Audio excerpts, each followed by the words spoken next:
Welcome. My name is Tierney Alvarado. I'm with the PLP Staff Development Committee and a librarian at the Livermore Public Library. Let's see. Welcome to the Future of Libraries 2024, Navigating Change, Tools for Conquering Contemporary Challenges.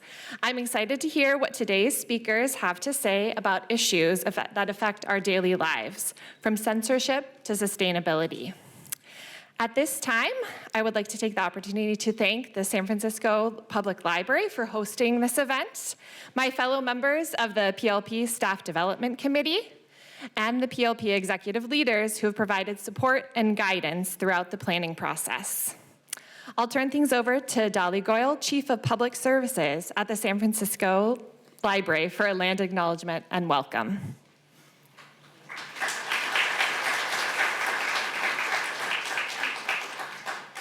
Good morning, everybody. Good morning. That's right. My name is Dolly Goyle. I'm the Chief of Public Services, and on behalf of San Francisco Public Library, welcome to the main library's Koretz Auditorium. And we're going to start off with our land acknowledgement. See if we can move that. Oops. I don't know if we have a slide for that. Yes, there should be a slide for it. Sorry. There we go. Thank you. The San Francisco Public Library acknowledges that we occupy the unceded ancestral homeland of the Ramaytush Ohlone peoples, who are the original inhabitants of the San Francisco Peninsula. We recognize that the Ramaytush Ohlone understand the interconnectedness of all things and have maintained harmony and nature for millennia. We honor the Ramaytush Ohlone peoples for their enduring commitment to Warep, Mother Earth. As the indigenous protectors of this land, and in accordance with their traditions, the Ramaytush Ohlone have never ceded, lost, nor forgotten their responsibilities as the caretakers of this place, as well as for all peoples who reside in their traditional territory. We recognize that we benefit from living and working on their traditional homeland. As uninvited guests, we affirm their sovereign rights as First Peoples and wish to pay our respects to the ancestors, elders, and relatives of the Ramaytush community. We recognize to respectfully honor Ramaytush peoples, we must embrace and collaborate meaningfully to record indigenous knowledge in how we care for San Francisco and all its people. So it's really great to see familiar faces and new faces here at the Pacific Library Partnership's Future of Libraries annual event, and we're once again honored to serve as host. We're also so pleased to be part of the Pacific Library Partnership entity that benefits all members and from 8 counties in San Francisco's Bay Area and Central Coast. We're also so fortunate to have the leadership of CEO Carol Frost, right there, and her assistant director, Justin Wasterlain, right, and the entire PLP staff who support all of our organizations. I'd also like to take a moment to recognize the PLP Staff Development Committee, including San Francisco's own Mei Yang, who always does an amazing job organizing this event. Let's give them a hand. So this year's Future Libraries has a tremendous lineup, including a few SFPL staff, and they're representing this year's theme of navigating change. I know you'll gain a lot of insights and takeaways to support your local organizations. And just a few housekeeping things. I think if you entered in that way, you'll know that the restrooms are on your right. But I also want to make sure to invite you to enjoy a few things here at the library. We have a middle ground exhibition on our Fulton Street side. It's something magical if you hold hands together. I'm going to just say that, but music might be playing when you do that. Additionally, we have our farmers market. Please take advantage of all of the great food there. It's a great spot for lunch break. And also, I welcome you to visit all of our exhibitions here in the library if you have some time. Welcome again, and we're so happy to have you.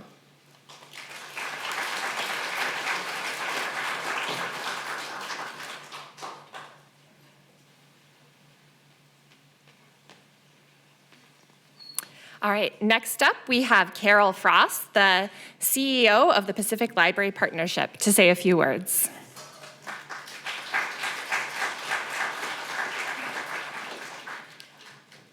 Good morning. Come on, I have something exciting to say. Come on, let's try it again. Good morning. Good morning. Thank you. Welcome to the 20th annual PLP Future of Libraries Conference. 20 years. And for those of you standing in the back, I am also excited to say that we're sold out this year. And so for those of you who are looking for a seat, find a seat because in an hour, they're all going to be full. So pick your seat. Okay, on behalf of the PLP, the Pacific Library Partnership, I want to thank each of you for coming. PLP is one of the 9 cooperatives in California with 43 public and academic library jurisdictions in the greater San Francisco Bay Area. Our Staff Development Committee organizes the Future of Libraries Conference each fall to bring you presentations and panels on engaging and timely topics around the most important issues that face our libraries, with the hope that you can walk away with fresh perspectives and innovative approaches to the challenges and the opportunities that each of you encounter in your organizations. In addition to this conference, the PLP Staff Development Committee offers other smaller virtual training programs reserved for PLP members throughout the year, and I want to acknowledge that there are several people here that are from beyond the PLP membership. Today's theme, Navigating Change, Tools for Conquering Contemporary Challenges, will help us to dive deeper into issues that are currently defining our profession, including censorship, the MLIS degree, sustainability, and serving multilingual communities. At first glance, it may seem that these topics have nothing to do with each other, but I think that they do.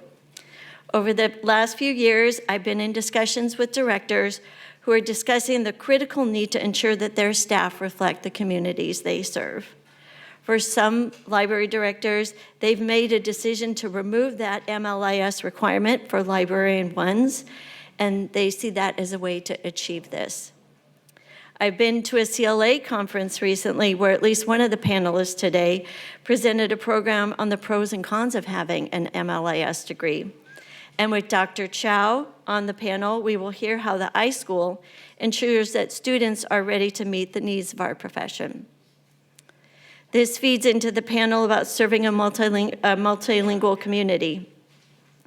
As a profession, I think it's important to note that we have moved from the model of designing programs for the community to designing programs with the community.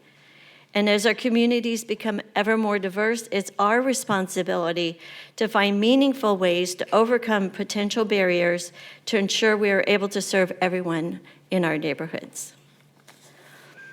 Some of you may not know this, but PLP partners with the State Library on several statewide initiatives.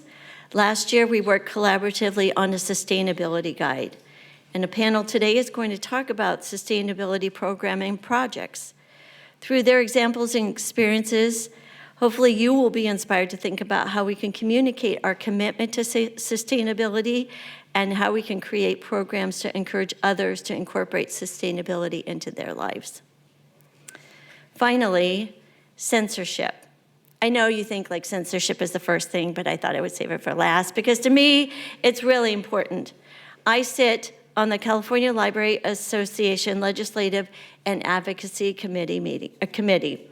Earlier this year, in response to activities happening in the city of Huntington Beach, which affected youth's access to certain materials in the library, Assemblymember Al Murasucci from Torrance introduced Bill AB 1825, the Freedom to Read Act.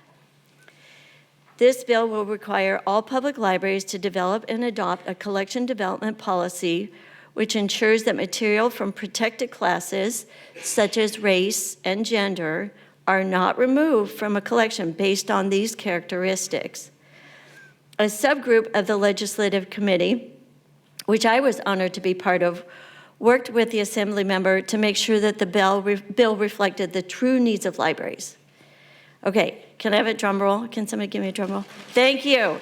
I am so excited to tell you that Governor Newsom signed this bill. Yay!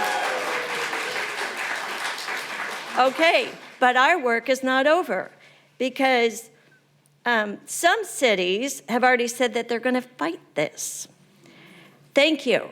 But the fact that the state recognizes that censorship is important and has adopted this Freedom to Read Act, this can give us hope that we are not standing alone in our efforts to uphold the right for everyone to access the materials that they want. And I am so excited that we are fortunate to have two very well-informed and well-versed members from within the PLP community that are going to be presenting today on censorship. So, to summarize, PLP's commitment to staff development is one of many things that makes us great. It's each of you and your ideas and your willingness to talk about important topics that makes us stronger and makes each of you a leader in your community. So thank you for the work that you do. I'd like to thank the PLP Staff Development Committee, and in particular, Rebecca Gonzalez and Heather Geddes, the committee co-chairs and conference chairs for this year. They and all of the committee put in a huge amount of effort to make this a success. And thank you to each of the speakers today for taking the time to be here and to share your experience. Thank you and have a great conference.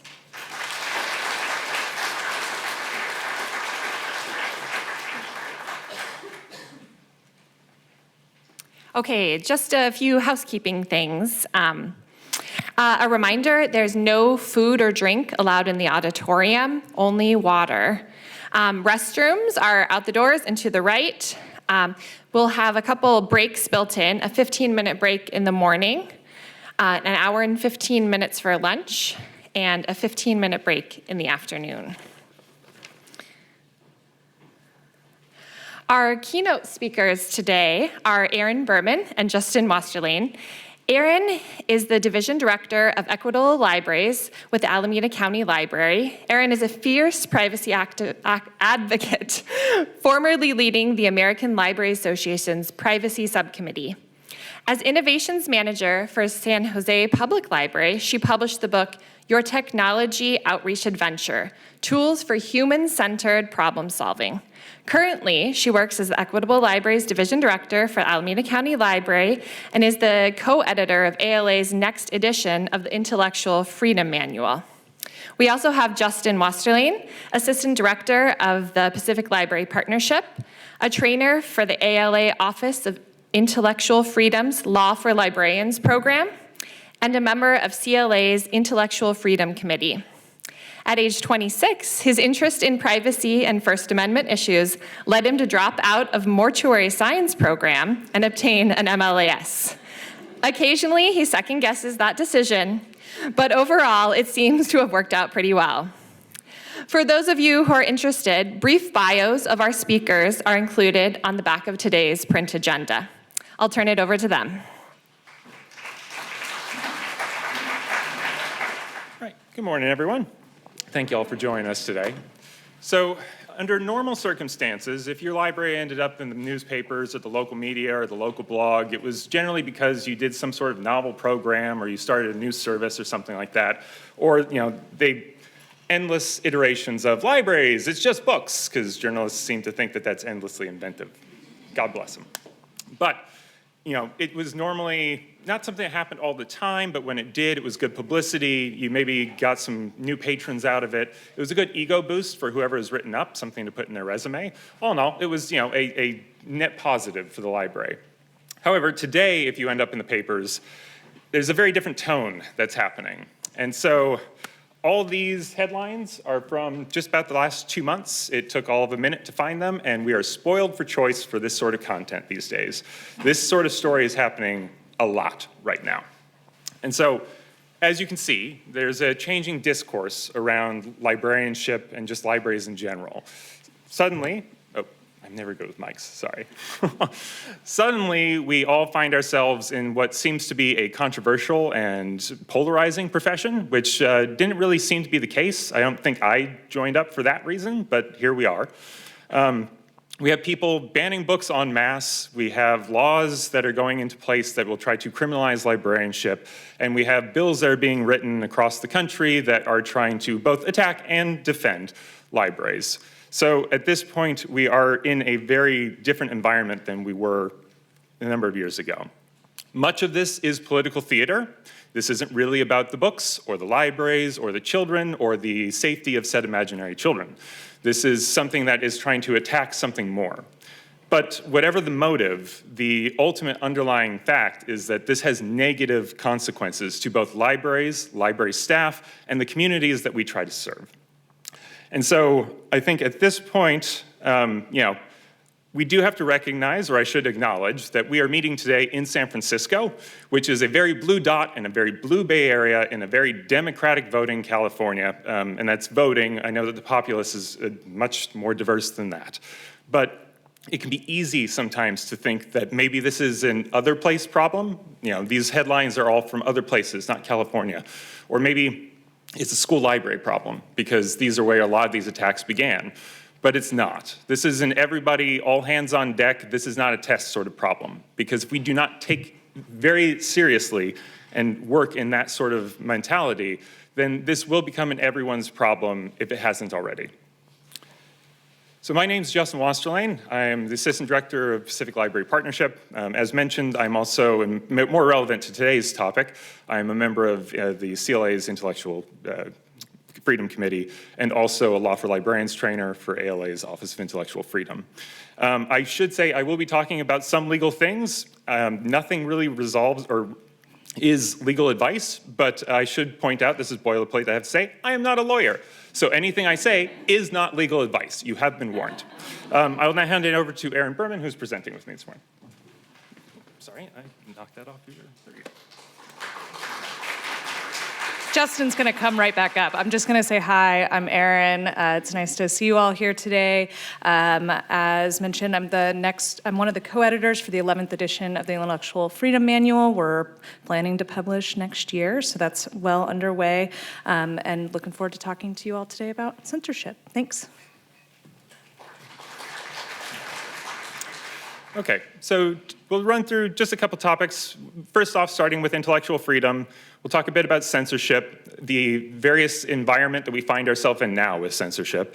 I'll speak a bit to legal things that impact the intellectual freedom that's happening, and also, more importantly, what can you all do about this? Because that is what you're here to hear, I imagine. And finally, more actions that you can possibly take. So to start off with, intellectual freedom is basically the cornerstone of librarianship. Much of what we do as a profession is either in support or defense of intellectual freedom. It is, sorry, I don't have my notes. So intellectual freedom it's not mentioned in the ALA Bill of Rights by name, but the ALA Library Bill of Rights, which much of our collection development policies or other official policies point towards for guidance, is a set of conditions that help build intellectual freedom. So for just a refresher, the Bill of Rights is to say, and this is heavily paraphrased, that you collect for your entire community, you don't allow your prejudices to determine what you collect, that you fight against censorship, you find others that fight against censorship and work with them. Libraries are for everyone, meeting rooms are for everyone, and everyone deserves privacy. Now, intellectual freedom, as just a working definition, is the right of every individual to both seek and receive information from all points of view without restriction. An easier way of saying that is just the right to think for yourself. Now, the defense and support of intellectual freedom is kind of the constant creation of conditions that allow for this to happen. And that can come in many different ways and many different activities, but oftentimes it revolves around two separate things, which is, well, two interconnected things, which... The library goes. Yeah. Woo-hoo. Two interconnected things, which is access to information and privacy. And access is definitely more straightforward. This is, if there is a policy, a rule, or some sort of barrier between someone and the information that they're looking to seek, then we're violating their intellectual freedom. That is what we think about when we think about censorship generally. It's that kind of big hand pulling a book out of someone else's hand. It is the very stereotypical version of censorship. However, censorship is not just that. It shows up in many different forms. And I mention this because as library workers, there are many ways that we may unintentionally, or even with good intentions, accidentally create barriers to information. And that is, in its own sense, a censorship of sorts. And so we need to be very aware of how we act in our libraries, the policies that we make, because even though we might have the best intentions in mind, we might accidentally cross some lines. Erin will talk a bit more later about what that sort of censorship looks like. Privacy, on the other hand, is a bit more subtle than the access issue. Privacy is necessary in the sense that if you have all the access to information you want, but you aren't necessarily able to have the space to think about that, come to your own conclusion, and come to your own conclusion without worrying about the judgment of others, then you aren't really free to think about it. You're still under the constraints of someone else's opinion of what you should be thinking. And that's very Platonic, the idea that we could ever be without the judgment of others being in our brain. I don't necessarily know that that fully exists, but that is the goal of which we would aim towards under perfect circumstances. Taking for consideration the patron that comes into the library, they might be exploring their sexuality or gender, and within that they're looking for information that is going to help them understand their experience, or maybe understand the experience of people who came before them to give them a better sense of what's happening. Now, they may not feel comfortable with other people knowing that they're looking at this. They may not want a parent, a teacher, or a nosy neighbor, or whatever. Ultimately, we like to believe that the communities that we work in are accepting and inclusive, but that's not the reality of things. Even in the most accepting and inclusive of communities, there is still a sense that people might be judgmental of you. And also, it's no one's business. No one needs to know these things. And so, without having that sort of privacy, that person may choose not to seek that information if they feel like someone might know about it and they might judge about it.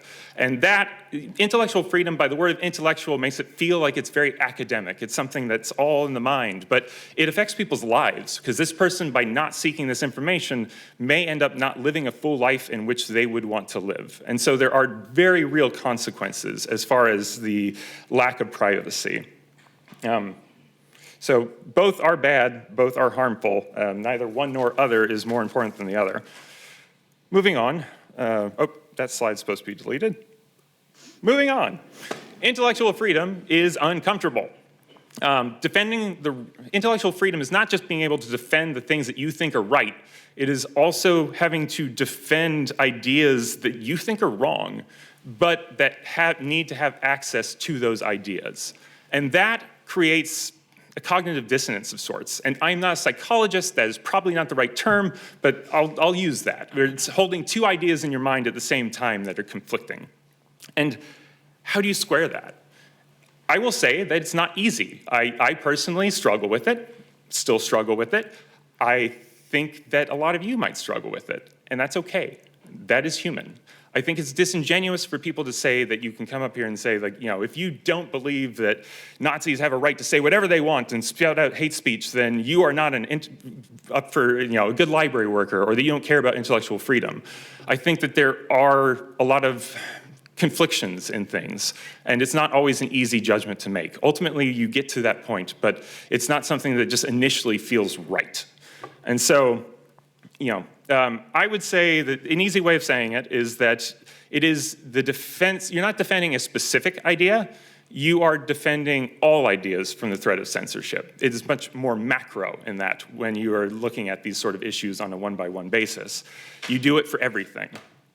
However, that's, to me, a little bit academic. I mean, I don't feel like I work for ideas. I don't work for books. I work for the people in our communities. And so, honestly, I don't necessarily know that this is a good way of describing it. Haven't really thought it out particularly well. Not a great place to workshop it in front of an audience like this. But I would say that intellectual freedom is an act of radical faith.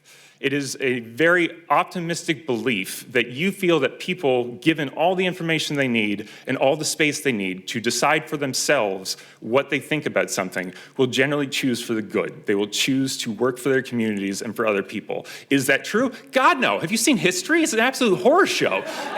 But nonetheless, it's not always a horror show. We haven't completely destroyed ourselves. And so I would like to believe that the times which are brighter are generally when there is more access to information, more ideas that are different from our own, that challenge our thinking and make us evolve in the way that we believe things.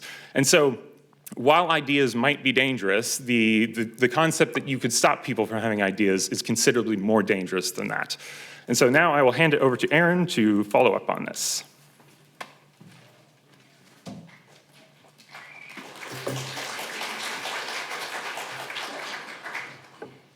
All right. me see if I can get some notes set up here. Just a second. Oh, gosh. Sorry, we weren't able to get our presenter notes up here exactly right. So, all right, great. Hi, okay, so for those of us working in libraries, most often we think about censorship. We think about books, right? But censorship takes a lot of different forms. And I want to talk about censorship more broadly, and we're going to talk about its impact in the community as well. So the written word is one of the most powerful tools that humans have ever been able to create. Someone's ideas could be passed along from person to person without the author being present or even alive, right? And written words have the power to spark revolutions and to shape societies and to crumble empires. And with that immense power, the written word has been feared and controlled pretty much since we could write. And one of the first recorded instances that we've ever seen, of censorship is from 2012 BC, when the Chinese emperor burned all the books in the kingdom and is said to have buried 460 scholars in order to rewrite history from his beginning. And in 35 AD, the Roman Emperor Caligula opposed the reading of the Odyssey by Homer, written more than 300 years before, because it expressed Greek ideas of freedom. And in 1616, Galileo's theories about the solar system were condemned by the Catholic Church, and upon his death, his widow agreed to burn his manuscripts, erasing that knowledge from history. In 1807, French police entered a room in the asylum where the Marquis de Sade was imprisoned and seized several of his manuscripts. After Sade died, his son was told the authorities to please burn everything. One officer had a notebook hidden away, and that's our only connection we have to Sade's novel, The Days of Floribel. In 1959, The Rabbit's Wedding, a picture book for children, was moved to the reserved shelf in Alabama Public Libraries because it was thought to promote racial integration. In 1992, Serbian troops shelled the National Library in Sarajevo, destroying between 1.5 million to 3 million volumes. Soldiers then shot at anyone who went in to try to save the books. In 2013, Aya Malala, the girl who stood up for education and was shot by the Taliban, was banned in the libraries of 40,000 schools in Pakistan. And today, people continue to feel threatened by the written word, demanding the removal of thousands of books across the country. But it is, like I said, more than just books that are being censored.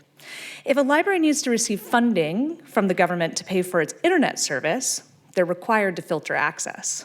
All those E-rate rules, right? These filters often restrict access to websites of all kinds, often blocking sexual health, LGBTQIA+, or suicide crisis lines even. They block access to the most critical and crucial resources, and a lot of people go to the library because it's a private place to search for things, to look for things. Gosh knows, that's where I used to go for the internet as a teenager, right? Instead of the family computer at home. Censors have come after library databases as well. In 2021, Utah and Tennessee passed laws that require databases to remove and block student access to materials that is obscene, pornographic, sexually exploitative of children, or, quote, harmful to minors. You'll hear that one quite a bit. In 2022, Oklahoma then followed suit. One parent complained that they were able to find a picture of two women kissing, a woman wearing underwear with her buttocks shown to the camera, and a picture of two men kissing and touching a woman wearing pasties on the bed. Photos that are less scandalous than one might find on network television on a weekday night. But it's more than just the written word, websites, or photos seen in a database. We also see censorship in library programming. Our library was attacked by the Proud Boys in 2022 when they stormed one of our drag queen story times. And when censors are unable to get content removed or stopped, they often turn to violence, threats, and intimidation. However, we also see library workers censoring viewpoints that they don't agree with. A Bay Area library was recently sued by Moms for Liberty because they shut down a program. They asked the speaker and shut down the program after the speaker was misgendering someone when they went to their community space. We'll talk about this more in the presentation, but as Justin mentioned, we are in a blue zone, right? We think censorship doesn't apply to us, it doesn't matter, but I think what you'll see is there's a different type of censorship that happens in a blue area than in a red area, but it doesn't mean it doesn't exist. In addition to programs being canceled or shut down, library displays have come under attack. One example of this is when Catholic Vote actually asked people to check out books from Pride displays. They called it Hide the Pride, making sure that nobody else could get those materials. And then you see the most insidious kind of censorship. This is like the soft or self-censorship. How many books weren't purchased because of fear they'd be challenged? How many drag queen story times didn't happen because the library didn't want the Proud Boys showing up at their branch? Maybe even some of your libraries canceled after what happened at our library in 2022. How many displays were never made for fear that all the books would be stolen and limited budgets to replace them? How many authors never wrote the book that they dreamed of or were turned down by a publisher that was afraid it would never sell? Censorship does more than impact your community or your library. Censorship impacts our entire community as a whole, and it impacts our democracy. So the only way to truly be free and have a free and open society is unrestricted access to information. I know that I'm preaching to the choir, and it's the reason that libraries play such a critical role in our communities, because we give people that access to information that they may not otherwise have. We help them find information that they need to make informed decisions about their lives, to discover who they are or who they want to be. And while trickle-down economics isn't a thing, trickle-down censorship sure is. The effects are far-reaching, and while some of them are seen immediately, we actually won't see a lot of the effects of the censorship that's happening for a generation. This is especially true when we have state-level censorship happening, when there are laws that restrict the type of information that can be offered or threaten to jail library workers. It creates a chilling effect. And as we live under the weight of capitalism, publishers are in the business of making money. Let's just be honest, that's what they're there for. If they see huge swaths of the country where they'll be unable to sell their materials, do you think those books are going to get published? No. Even more diverse voices are not going to be heard. Voices of the global majority, LGBTQIA+ individuals, sexual abuse survivors, the formerly incarcerated, all those voices are silenced. And they're already being silenced. Books are not just mirrors, but windows into the world of other people's lives. They allow us to develop empathy for others who are experiencing something different from us. And when those voices are no longer heard, our whole community and our whole society suffers. We stop being able to care and show compassion for one another, for those who don't think like us. We're currently living in this era where there's a targeted campaign to remove voices that are not white, Christian, and straight. A targeted campaign to rewrite history in a way that's more favorable than the truth. To erase history, to bury all those scholars and restart and rewrite history rather than us learning from it. So a coordinated attack on libraries really began around 2021. It's a movement that is intertwined with the political movements that grew through the COVID-19 pandemic, including fights over mask mandates and virtual school, as well as those disputes around critical race theory. What we used to see was a single parent or caregiver who would be requesting to remove a book that they had been reading along with their child and drew issue with. But now we have really well-funded political groups that are creating these frenzied crowds of panicked citizens who believe that their children are being indoctrinated. But they believe that, right? Now let's talk about what the bans are, what challenges are taking place, how many titles are being removed, and what types of materials are being censored. So we'll get into a little bit of the data here behind it. In the 2021-2022 school year, PEN America actually had reports that there were 2,532 book bans. The following school year, that increased to 3,362. Anyone want to take a guess what it was last year?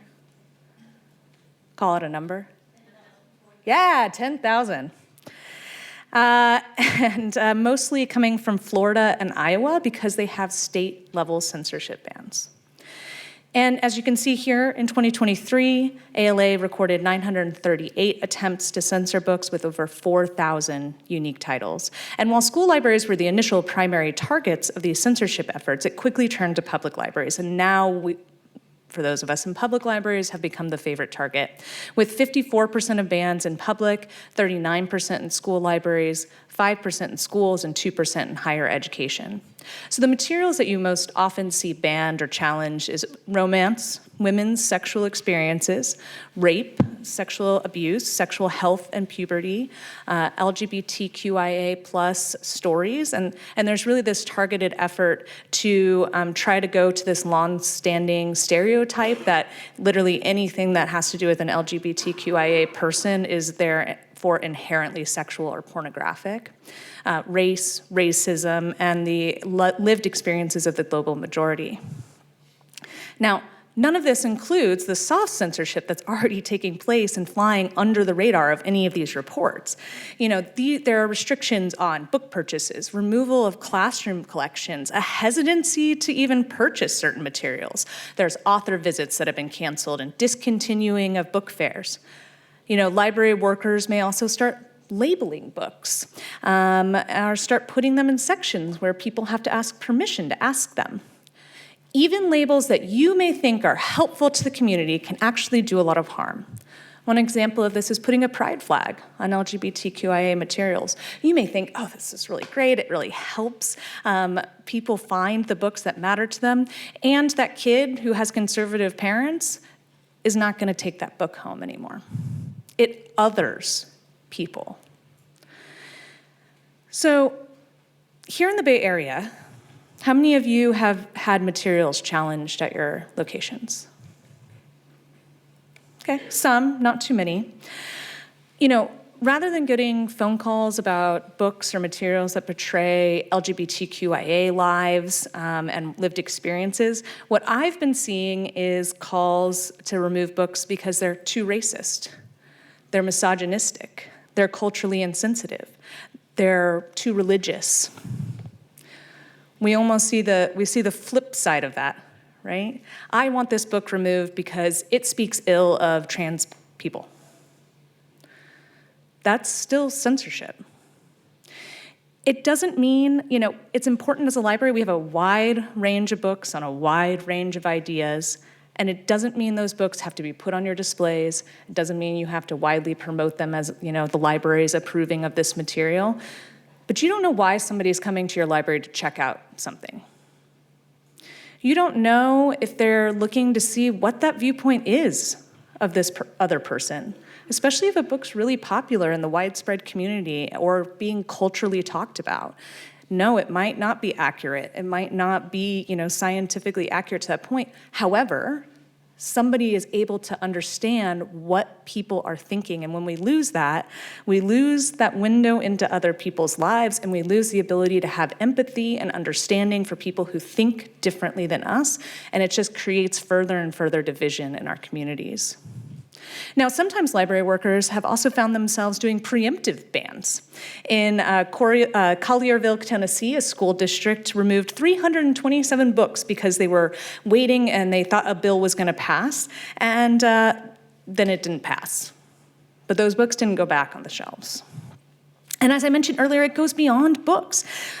Whole academic courses, educational apps, textbooks are all being censored.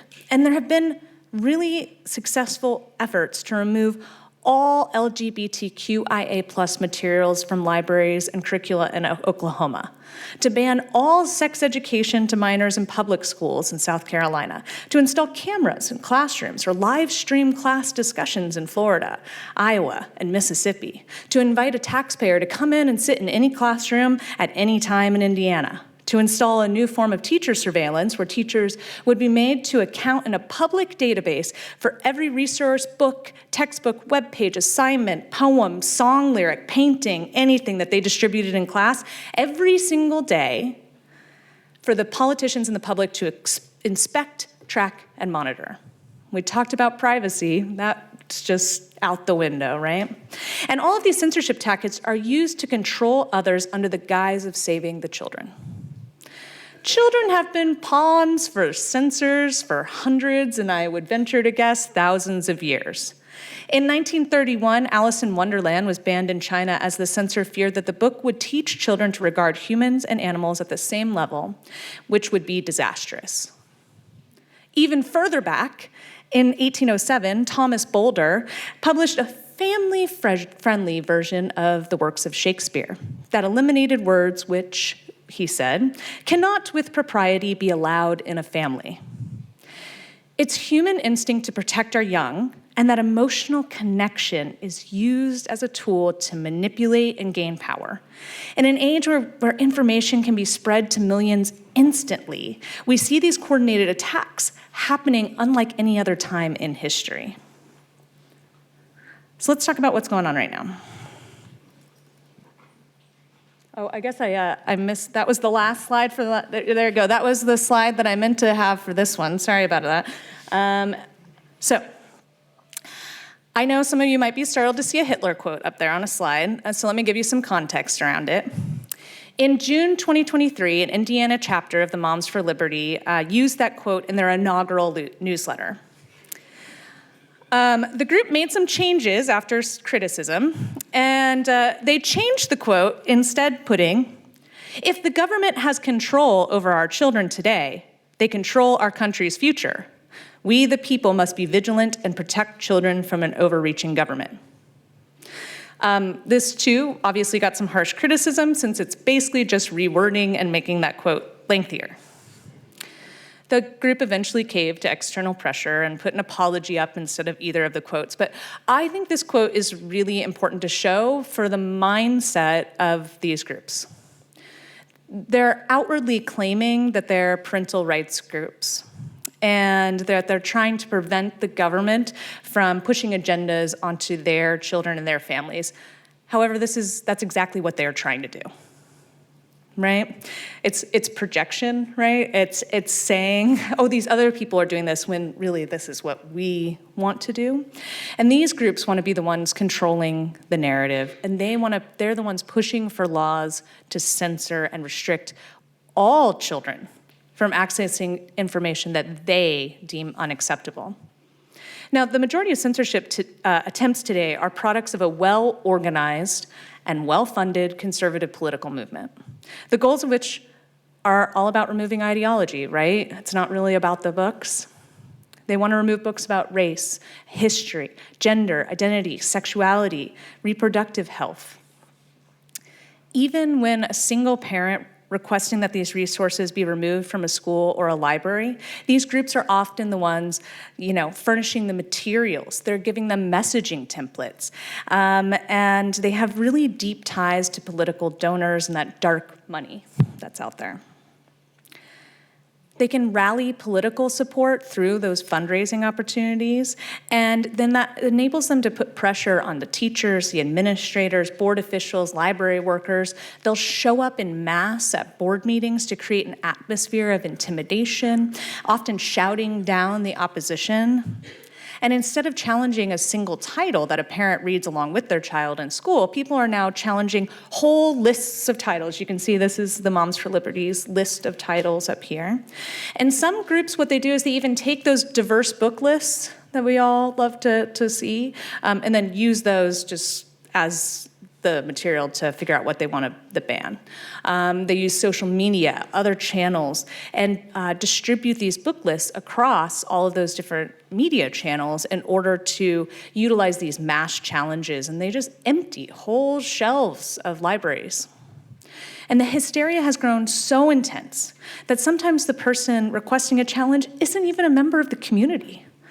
There are countless cases out there where the person doesn't have a child in the school, they don't have a relative connected to it, but they saw an article in a paper someplace, they saw a list someplace, they saw a call to action, and they are taking that call to action.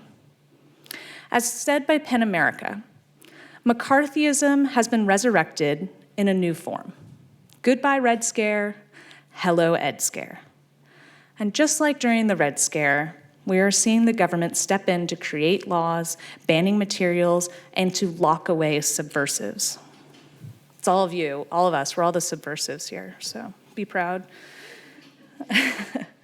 So let's just talk a little bit about the legal landscape. Justin's gonna go a lot more in depth about it later. So in Arkansas, there's now a law that says that school and public librarians, as well as teachers, can be imprisoned for up to 6 years or fined $10,000 if they distribute material that is deemed harmful to minors or obscene. In addition to Arkansas, we have Indiana, Missouri, North Dakota, and Oklahoma that have all enacted laws that have fines or imprisonment for school library workers or employees. The Indiana law actually says that school staffers can be forced to pay up to $10,000 or serve 2.5 years in prison for providing obscene materials. And in, in Oklahoma, they can be fined $20,000 or serve up to 10 years in prison for facilitating, quote, indecent exposure to obscene material or child pornography. One of the Tennessee laws passed this year says book publishers, distributors, and sellers can face up to 6 years in prison and $103,000 in fines for providing obscene matter to K-12 schools. In February of this year, a representative from West Virginia said that libraries are, quote, a sanctuary for pedophilia. This came up in his impassioned speech advocating for a bill that would see librarians facing a $25,000 fine or 5 years in prison under the state's obscenity laws regarding minors. This bill hasn't passed yet, but given current trends, I would not be surprised if we see it pass. Like I said, Justin's gonna cover this a little bit more. Coming up, there's some bright spots, but it's not a lot of them, unfortunately, especially in our red states. So with this legal landscape in play, it's going to take a long time for people to win back their freedoms, if it's even possible. I personally think they're teeing up to go to the Supreme Court to change the definition of obscenity. And with our Supreme Court lineup, I think that's likely to not come out on our side for intellectual freedom. This long-term strategy of criminalizing thought is just one piece of the long-term objectives that is all about destroying the public good.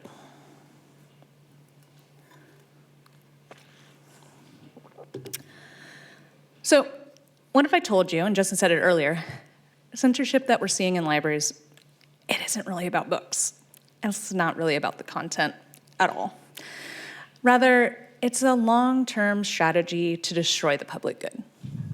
So we've seen this playbook actually just laid out bare in Project 2025. The conservatives who are advocating for the removal of library materials are now just saying the quiet parts out loud. These challenges are part of this larger mechanism to really eradicate the fundamental government institutions that have made this country so great. And many of these challenges, they're not made in good faith. I'm not saying that people don't challenge sometimes because they have legitimate concerns or questions, but a lot of times that's not the case nowadays. And these censorship attempts and successes are really focused on removing whole ideologies of destruction of our public institutions. We're seeing censorship moving from an individual level to an organized groups, to takeovers of the library and school boards, to state legislation. It's this ramping up that's been taking place. And all of this leads to libraries closing their doors. In 2022, residents of Jamestown, Michigan voted to block the renewal of funds for their library, and it came real close to closing. They managed to finally pass their tax levy, but it came because staff wouldn't remove genderqueer from the library. And so the town voted to not fund it anymore. the compromise that they came up with this was that they would put labels inside of all of the books in order to keep it open. And with this continuous threat of closure, do you think those library workers are censoring themselves now? 100%. Wouldn't you? If you were threatened with losing your job, losing access to library for the whole community. And Jamestown isn't alone in this effort to shutter library doors. This one really kind of surprised me when I found it the other day. So U.S. Representative Clay Higgins of Louisiana recently advocated for libraries to be replaced with, quote, church-owned alternatives, saying, over time, American communities will build beautiful church-owned public access libraries. We will change the whole public library paradigm. The libraries regular Americans recall are gone. They've become liberal grooming centers. The purpose is not book banning. It's the destruction and the control of public space. So I think Casey Meehan, the director of the Freedom to Read project at PEN America, actually said it really clearly in 2023. These growing campaigns want to suppress certain ideas and content areas, so the defunding of libraries, book bans, and the educational gag orders that affect higher education and K-12, and even anti-drag show legislation are all connected. They're mechanisms in a larger campaign to control what is and isn't allowed in public spaces. Now, I'm gonna leave you in a bit of doom and gloom. Sorry for that. We're gonna do a little activity, and then Justin's gonna walk you through the current legal landscape, which, like I said, has some bright spots. Carol mentioned one of those earlier. And then we're gonna talk to you about what you can do in this real threat to our democracy. So, we didn't want to bore you with just us, talking at you for a long time. So we have some little activities interspersed today. The first thing is just turning to your neighbor, and we want you to share a personal experience with censorship at your library. What happened? How was it handled? Just have a chat for a couple minutes, and then we'll jump right back in.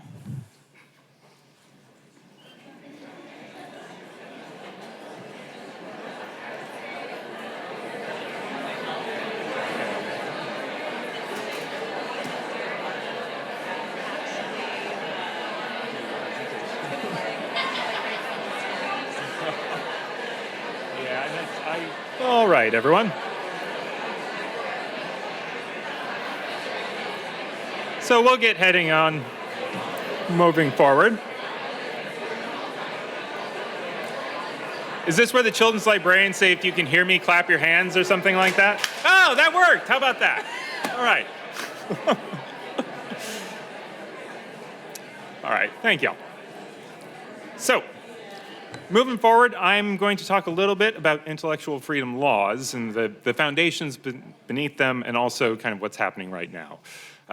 As I mentioned, I am not a lawyer, and I'm assuming that most of y'all aren't either. And so really, what's the importance of learning old case laws or knowing all of this when, if someone comes into your library and says that they want you to remove Heather Has Two Mommies, you are not going to cite the majority opinion of Sunbirch Falls, Texas, and say that, no, you will not be doing that.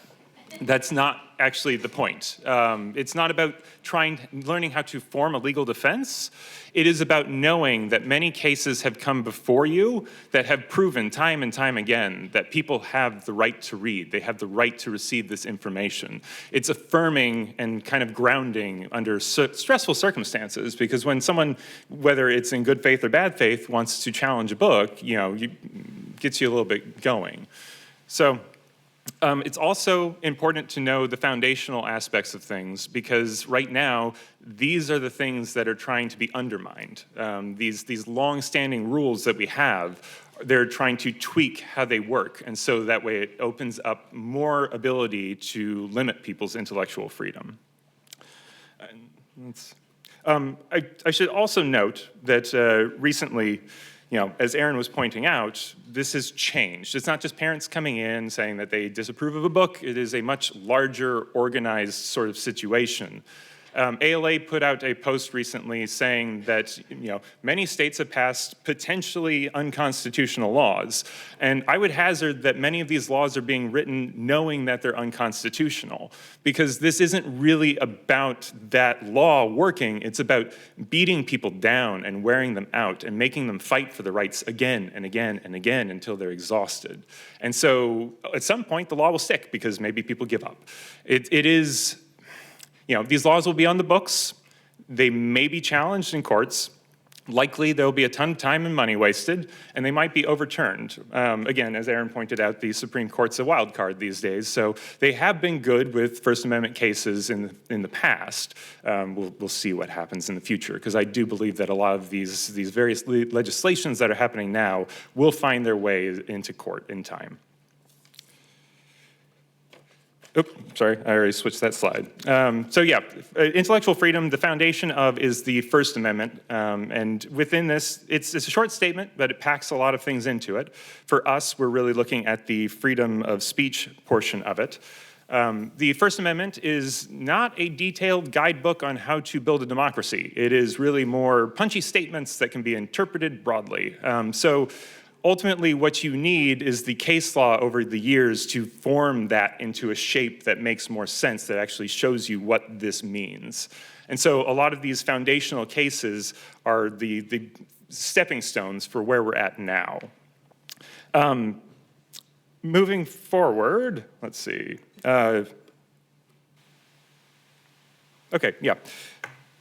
These are a number of cases which intellectual freedom has a hand in. There are many, many more. These are just kind of cherry-picked, but I think that they bring attention to certain points of the fights that we're in today that are important. It's not important that you know these names or that you know these dates. It's more so about what has happened in them and where that has led us to be. The first case, Schneck versus United States, this is the one where if someone says that you can't yell fire in a crowded theater, this is why. This is the case. In this case, it helped define what is legally allowed speech. And ultimately, in general, you cannot restrict people's speech due to content. That is, you can disagree with what someone says to hell and back. It doesn't matter that you can't actually restrict their right to say that thing, except when it is of these particular classes. And so they defined that unprotected speech would be obscenity, child pornography, libel and slander, speech to commit crimes, speech to incite lawless actions, fraud, truth threats, fighting words, and commercial speech. This seems like a large list, but it's actually somewhat narrowly tailored, very specific, with the exception of obscenity. Obscenity is not necessarily it's very subjective, quite honestly. What is obscene to one person might be obscene or unobscene to another. So the courts needed to do something about that. And in 1957, Roth versus the United States happened. And in this case, they brought the idea of a three-part test to what is actually considered legally obscene. And that three-part test was a reasonable person would consider the work as a whole, and as a whole is important. You will hear that time and time again when it comes down to defining if something is legally obscene or able to be censored. It needs to be as a whole considered. So a reasonable person would consider the work as a whole appeals to the prurient interest, depicts or describes in a patently offensive way sexual conduct specifically defined by applicable state law. And in the Roth test, it said that the speech was utterly without redeeming social value. That was number 3, which, it's a good start. 2 out of 3 ain't bad. The third one's still a little bit shaky. That was still a little bit too much open for interpretation. This led to, in 1964, sorry, Jacob Ellis versus Ohio, which leaves us with the phrase, I know it when I see it, when talking about pornography. And when you are talking about a Supreme Court case and law, gut feeling isn't maybe the thing that you want to leave it at. And so it still wasn't quite enough.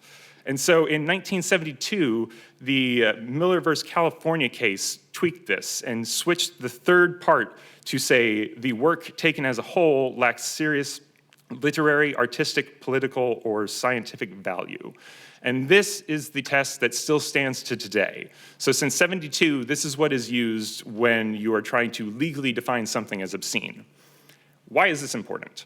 Because someone can say, this book is offensive, I want you to remove it, and if that were to go to court, the courts would say, I am sorry that this upset your sensibilities, there's nothing we can do for you, please see your way out. They wouldn't necessarily say it in those words, I'm sure it'd be a lot more formal and probably well-written, but obscene, or excuse me, not obscene, offensive, disgusting, dangerous, corrupting, these are not words that have legally sound basis for violating First Amendment rights. These are adjectives that people use to describe things that they don't like, and these are very highly charged words that maybe get someone's heart racing and their fingers tippy-tapping on keyboards to all-caps scream in their Facebook groups or Reddit about how much they are upset about something. But you can't really take that to court, that's just a feeling. And so that's where these cases have left us. The Miller test gives a very high bar, and that bar is purposefully high. The courts did not want to limit speech under lower circumstances. And that is, again, they've done pretty well as far as First Amendment goes, but that has maybe less ability to have faith in. Public libraries have fared pretty well as far as access challenges go. Public libraries, on virtue of us being open to the public, it's voluntary, people can come, they don't have to. We collect for adults and we collect for children, so the collections are extremely broad, it's not tailored to a specific thing.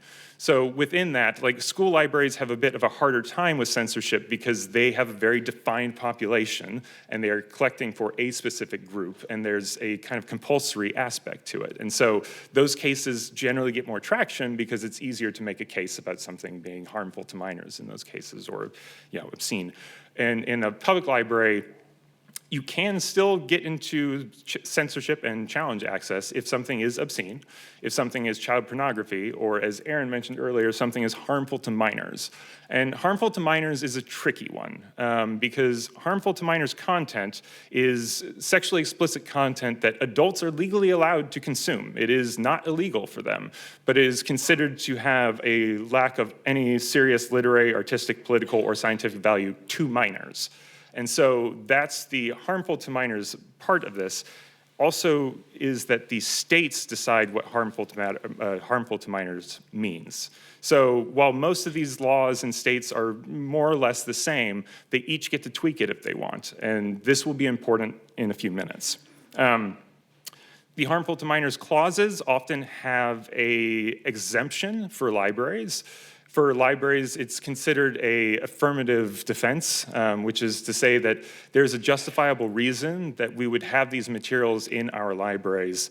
It is something that allows for as library workers, you should not be held to be persecuted for that.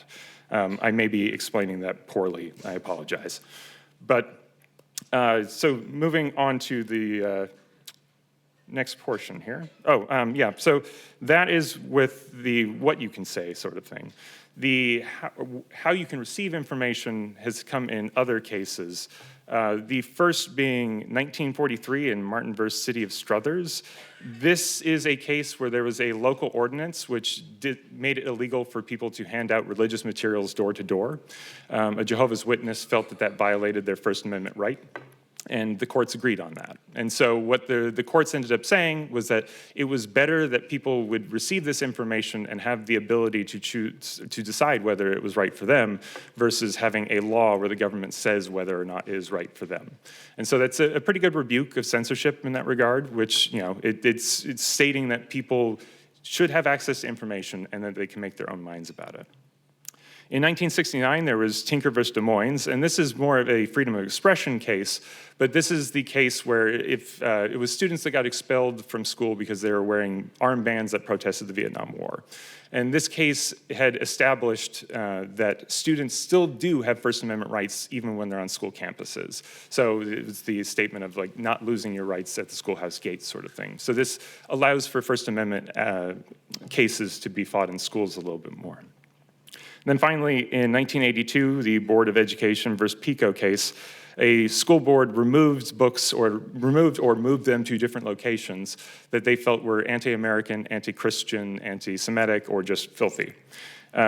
The courts decided that they had no right to do that students have the right for this information, and that they should not be removing content due to, or rather material due to content disagreements, and that they also don't have a right to promote their values and norms through the materials that they provide in a limited way. And let's see where we are from that. Okay, history lesson done. Moving forward, right now, and this is just for this past year, every library has put out, they track bills, and they have seen that there are 129 bills in this last year across 30 states that would negatively affect libraries. Now, those aren't all censorship related.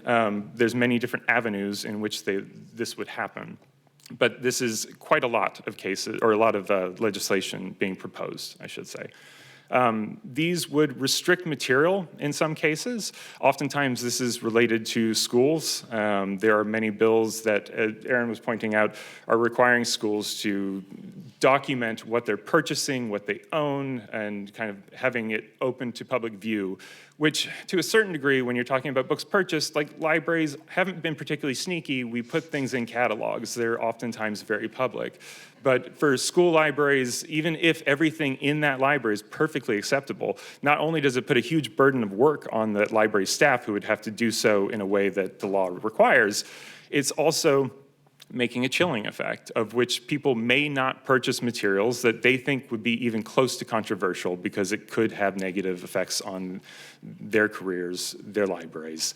It ultimately reduces what people will purchase and the access people will have to information of particular types. And again, as Erin's pointing out, much of this is in relation to limiting access towards LGBTQIA materials for people who are documenting the lives of people of color, all things of that sort. It's making for a very heteronormative sort of value in what is being able to be put out. There are laws also that are criminalizing librarianship, and partially that is through the changing of the harmful to minors clauses in states. That opens up doors where if they remove that exemption that's there for libraries, then that can allow for persecution. This may be fines, this may be jail time. Erin was talking about a bunch that have passed previously that are on the books already. And so this is one of the attempts or attacks that they are taking. There are other bills that are related to funding or putting conditions on funding, which is to say that if people aren't collecting books in a way that they want, or if they're not having information pooled in the way that they want, then the library won't receive funding. And there's many different avenues for that. And then finally, there's also the idea of how boards get put together. So school boards and public library boards, there are certain laws that are trying to adjust what that means, how they get filled out, and allow for board takeovers potentially. The laws that are from at least last year, most of these bills of the 129 have died, thankfully. Some are still in committee, or were stuck in committee rather. A couple were vetoed. At least two, made it through. HB 29 in Utah passed, and this creates for statewide, it creates a sensitive materials review. So basically, it's stating a process that schools have to follow when someone requests that a book be, for reconsideration. The sensitive material review is something that they define, and it gives you both an objective sensitive materials review and a subjective sensitive materials review. If a book is found to be violating either of those, it is removed from the shelf or relocated. And if three school districts rather decide to remove those materials, all 83 school districts across the state have to remove those materials. So to give you a sense of scale, that's 3.6% that actually defines 100% of access. And so that bill is particularly, I can't see how that's probably going to make it for too long. I would like to believe that would be challenged. It seems a little bit overly broad, but right now that stands. And this bill has been on the books since July 1st, and there's already 13 books on that list that are no longer available in the state of Utah. They are likely the titles that you can expect them to be. There's not many surprises there, but that just goes to show that they were ready for that. By July 1st, there was already books on there, and there will likely be more if that stands. Another bill is Idaho's HB 710. This one packs a lot of the different aspects of the legislation that's happening into a single bill. One of the places is that it defines sexual conduct to involve homosexuality. That's it. There's no content, or there's no context around that. It's just the word homosexuality is there. And then later in that law, they define that harmful to minors includes material that in any description in whatever form of sexual conduct. So if you're reading that very carefully, that could allow for the idea that sexual or harmful to minors is any book that involves homosexuality. And so, again, this will likely be challenged, but it opens the door. It keeps people from potentially feeling comfortable in collecting materials that would talk about the experiences of people, and it is insidious in that regard. This also opens up more cases of action, or creates a cause of action that opens up librarians to challenge, or rather persecution as well. And so, if basically it's saying, like, if I were to complain about a book and it was not removed in 60 days, then I would have an ability to hold the library responsible or the librarian responsible, and that, unfortunately, that likely contradicts the collection development policies of a library. It's making people go against probably their own policies or their own processes, and it puts a timeline on people to make them feel like they're under pressure to make these decisions, to bow to whatever the will of that particular request is. Okay, move on to the scenario? Yeah. Okay. I know, we're still in doom and gloom. Sorry about that. But you're going to get a chance to talk to one another. So I'm going to give you a little scenario. And then, we'll fix that in a second. So while you're all doing this, so we're going to give you a little scenario, and I want you, again, to talk to your neighbors or in a small group. And I want you to think about, in your library, a staff member has come to you and said they would like to remove a book because they feel it is racist. Talk amongst yourselves. You'll have about 5 minutes, and we'll come back.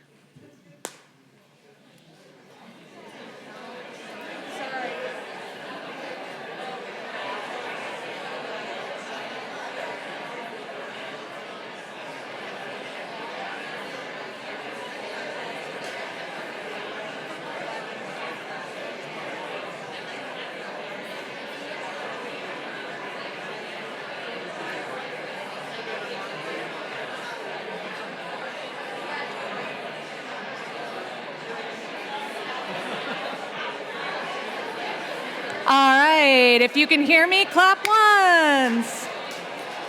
If you can hear me, clap twice. We're gonna get back to it. All right, now much more like, uplifting of, okay, now what can we do about all of this stuff that's happening in our communities? So one of the most critical things that you can do to combat censorship is to be prepared. Having a solid foundation will actually allow you to respond thoughtfully, regardless of what that challenge is. Every library should have a solid collection policy, collection development, and reconsideration policy. Can I see a show of hands if your library has these policies and you know what they are and the steps that you need to take if somebody puts up a challenge? Okay. So and I see some, kind of. So one of the things I will challenge you to do is go back and find those when you go back to your libraries, and make sure you understand them. Because, our policies and our procedures lay that foundation for us. And they, however, only work if we know how to use them, right? So does your library do training for staff on how to implement those policies? Anyone? Yes, a couple of yeses, but the vast majority, we, also are not don't have a super formal thing either. We walk people, it's not uncommon. You're not alone. Most of us don't have really rigorous formal intellectual freedom trainings for our staff on policies and development because we're busy doing all of the other day-to-day library stuff, right? And we've got to figure out ways, because this isn't going away anytime soon. Now, challenges can come in a lot of different flavors, and they often require a really nuanced approach when dealing with the initial complaint. And I'll say that's especially true for this more traditional one book, one person complaint, more of what you're seeing here in your libraries probably. And many times after a discussion with folks, you'll find they actually don't want to put in a formal challenge after they understand the process, they understand our ethics, and they just wanted to be heard, really, more than anything. But it can be really challenging to have a conversation with someone who's upset and very passionate about removing materials from the library. So we're going to talk a little bit about some strategies that you can use to successfully engage with folks who want you to remove a book or cancel a program or take down a display. So first thing first is to start by introducing yourself. You can ask for the person's name. You can make sure you're using it throughout the conversation. Make sure that you are seeing each other as people, right? Make sure that you've de-escalated yourself. This is a really important one. Ask yourself, am I feeling overwhelmed or charged by this right now? Did I just get a jolt of adrenaline? When things get heavy, slow down and start sort of revving things up. Or maybe you're not the right person in that moment. I actually had an interaction yesterday. I was out with a group of folks that I volunteer with, and I found myself getting all charged up, and I was like, oh, I need to pay my drink tab and my virgin pina colada and leave right now, because I'm not being my best self, and I'm not doing well in this situation right now, and I need to go calm myself down, right? It happens to all of us, even if you're the most calm, peaceful person. We all, especially when it's an area we're passionate about and we feel attacked or threatened, it is natural human instinct to have our heartbeat start racing and lose control of ourselves even just a little bit. So you can do this by focusing on your breathing a lot of times. You can extend each inhale and exhale and try to make them even. Taking just a few seconds of silence to breathe and figure out the next step and what you want to do can make this just huge, huge difference. So we're all going to take some practice together on square breathing. I'm going to explain it, and then we'll do it together. So square breathing, we take an in count of 4, we hold for 4, we release for 4, and hold for 4. So, okay, are you ready to do some breathing with me? Just shake it out just a little bit. So we're going to breathe in, and then hold, and then out, and then hold. And you can kind of keep on doing that. And I've even found sometimes when things like me and the other person maybe are getting elevated, or I can notice they're getting elevated, is I'll be like, I actually just need to take a breath. Would you like to take a breath with me for a second? I've actually never had anybody say no to me on that one. They're like, oh yeah, that's right, I'm not breathing, right? And then you want to get people to yes. It's really hard for someone to stay angry with you if they're agreeing with you. So you can use some open and closed questions. You can do some paraphrasing during the conversation. You can say so you're feeling frustrated because of XYZ. Is that right? Right? Yes. Yeah, okay, well now they've said yes to you, right? And so you're creating the situation in which the other person has to respond with yes. And I'll give you a good example here. So in 2023, we actually had a large protest when we did another drag queen story time at the library, where the previous year we had the Proud Boys come in. And there were protesters outside. I was wrangling. We had probably 100, 150 people outside, some protesting, some supporting. And I had a group of protesters who were yelling and heckling at me. And so I decided to go and talk to them. And I go over, and we started talking, and we got into the discussion of parental rights. And I said, I can tell that you're really passionate about the First Amendment and parental rights. Am I understanding that correctly? Yes. I said, I actually agree with you. I am a huge First Amendment advocate. I talked a little bit about my own background with intellectual freedom and privacy. And I said, I'm also a huge parental rights advocate too. Like, I believe that everybody should make decisions for their own children. And you could feel the tension just boop, go down. And we ended up having a very lovely discussion for 5 or 10 minutes. And by the end of the conversation, they had told me how kind I was, and that they had never had someone from the other side, from the library side, talk to them about their issues or hear them. And I even got them to admit that Kirk Cameron was wrong, which was really quite great. It was I explained the whole situation. They're like, oh, well, if that's accurate, then shame on Kirk Cameron. I was like, I know, right? And all of this was because I listened, right? We have a lot more in common than we have differences. And people, you don't have to change anybody's mind. You don't have to agree with them at the end of the day. But having empathy for another human who believes passionately in something can get us really far. Right? It can bridge some of those gaps. And I've had multiple other discussions with folks who come in very angry, and by the end of the conversation, I'm showing them how to use Libby, right? And they're like, oh, this is really fascinating, right? And we've completely, forgotten about this. And that's gone with First Amendment auditors. It's gone with all sorts of different people on has it always gone well? Have I always been able to de-escalate myself? Will you always be able to do it perfectly? No. But trying and thinking about those things can make a big difference. Even if somebody is upset or trying to challenge a book in your community, they're a member of your community too, right? We had members of our community ask for Kirk Cameron's book to be put into our library. We had members of our community put in requests for certain materials that represented their views too. We added them to our collection. We don't necessarily go out and invite him to come and do a story time with us, right?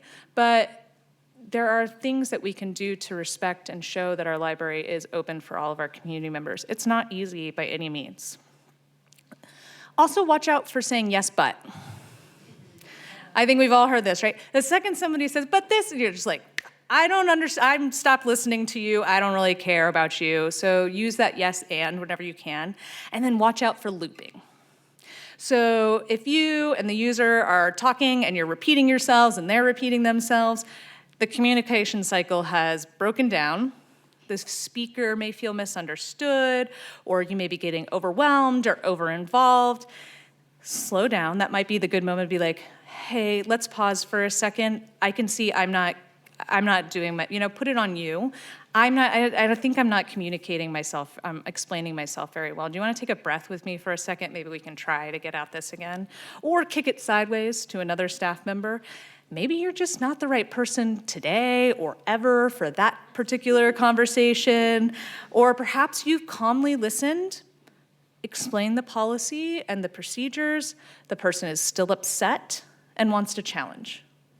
That's okay, that's their right to do that, right? So don't take it personally, as hard as that might be to do. Walk them through the process, step away from it. Let it go through the policy and procedure process. Go debrief, that's a really important part of this all. Go debrief with somebody else that you trust, either in your community or in your library, whatever that is, that's important. And there are other things that we can do as well to be proactive and engage with our communities. The vast majority of people don't want censorship to be happening. So look for partnerships with other organizations to promote the library, to promote literacy, the importance of the freedom to read. Our messaging should be out there talking about the freedom to read. We are libraries. That is our core mission. We want people to have freedom of access to information. Go out and talk about all of the awesome things that libraries do. Check out United Against Book Bans. Consider hosting community training opportunities so that when challenges come up at your library or somewhere else in the community, you already have a whole bunch of people that understand the issues and are willing to step up and speak up at your library board meetings, at school board meetings, in defense of intellectual freedom. And if you haven't already, also make sure that you connect with your local legal team. Make sure that you've vetted the policies and procedures. Many of you may not have control over this, I understand. You can also hopefully ask questions of your administration teams of like, hey, I have questions about this part of the policy or this. But it's really important having that legal connection to your city, your county, your local jurisdiction, so that they can have your back if something comes up. We established a really great relationship with our county council, and they've been really helpful in addressing our First Amendment auditors as they come in and helping us navigate some of the legal stuff there. So building up that relationship before anything happens builds up that trust.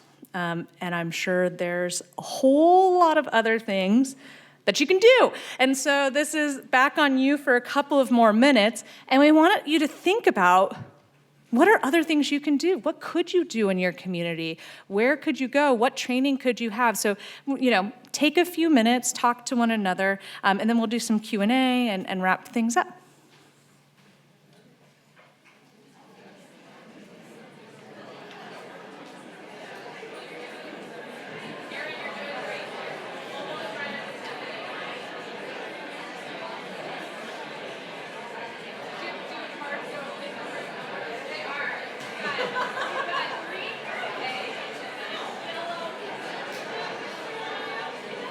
If I can have your attention again, please. I was not a good children's librarian, I'm afraid. I know it's short. So really quick, you've talked about what you will do. We can talk now about what California is doing. And as Carol has mentioned earlier, as a state, we live in a very different place where we are not necessarily trying to ban things, we are trying to ban bans. And so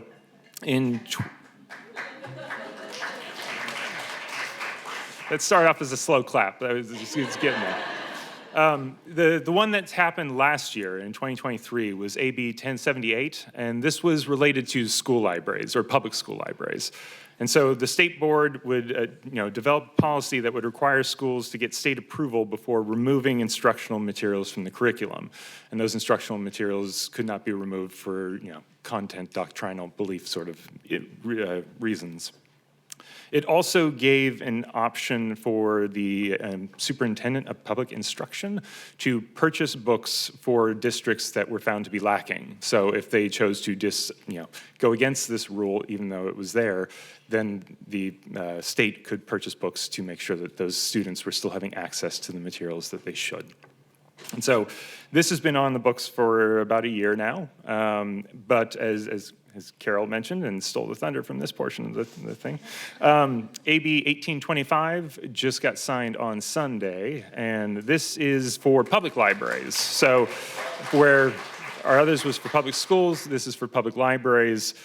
This would require that all public libraries have collection development policies on file with the state. And so, as Erin's pointed out, if you haven't looked at your collection development policy for a while, it might be time to do that and update it for the current events that we are in, because you will have to submit that in time. I think 2026 is when that would be due up to the state. This would also restrict book bans at public libraries as well, again, due to content reasons. And then it would protect librarians from prosecution.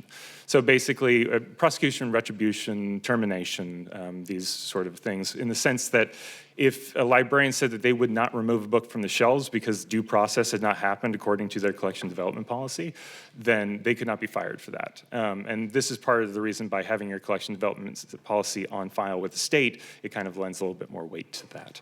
And so while these are all extremely positive for the state, they will be tested. There's likely going to be challenges against it. So it might be a little too quick to give ourselves high fives and say, hey, we beat censorship. Because there's still going to be challenges, and there's always going to be challenges. So this is just kind of a reminder that we are working in the right direction. We have support, but we have to keep our eyes open and keep up the good fight on things. And so I'll let Erin close out here. I was wondering how he's going to tie in that slide. Okay, So, as we conclude today, I want to leave you with a sense of urgency, but also of hope. We've covered a lot of ground, from a long history of censorship to the coordinated attacks that we're seeing today. And we've discussed how these efforts go beyond the individual book, targeting entire ideologies and threatening the very existence of public libraries and school libraries. We've talked about the freedom to read and California's commitment and the legal landscape that's happening across our country. And it's clear that we're facing a critical moment in the fight for intellectual freedom. But remember this, libraries have always been the bastions of free thought and open inquiry. We've faced challenges before and we've prevailed. Now, more than ever, our communities need us to stand firm in our commitment to providing access to diverse perspectives and information. According to a report from the Knight Foundation that just came out recently, 2/3 of Americans oppose efforts to restrict books in public schools, and most are confident in public schools' selection of books. It's a vocal yet powerful minority that is driving the movement to censor libraries. So, what can we do? First and foremost, be prepared. Review your collection development and reconsideration policies, update them for the new state requirements. If you don't have them, create them. If you have them, make sure every staff member knows what they are, where to find them, how to use them. Train your staff, not just on policies, but also how to have those difficult conversations with people. I know that we hate having confrontation with people, but it's important to have those discussions in a kind manner. Engage with your community proactively, build partnerships with local organizations that support literacy and the freedom to read, turn your users into advocates for libraries. Consider hosting community training sessions through programs like United Against Book Bans. The more people understand what's really at stake, the more allies we'll have when challenges arise. Even though 2/3 of those people don't believe in book banning, barely anybody's doing anything about fighting for intellectual freedom. Most importantly, don't self-censor. It's easy to feel intimidated from the current climate, to second-guess book purchases or program ideas, but that's exactly what the censors want. Every book not bought, every program not held, and every display not created is a victory for those who would silence diverse voices. Remember, we're not just protecting books, we're protecting the fundamental right to access information, to explore ideas, to question, to learn, and to grow. We're protecting the cornerstone of a free and open society. Now, what I would like to do is ask each of you to commit to one concrete action that you'll take when you return to your library. Maybe it's reviewing your policies, maybe it's planning a staff training, or maybe it's reaching out to a local advocacy group. Write it down, share it with a colleague, and then hold yourself accountable. The writer Toni Morrison once said, if there's a book that you want to read, but it hasn't been written yet, you must be the one to write it. In that spirit, I say to you,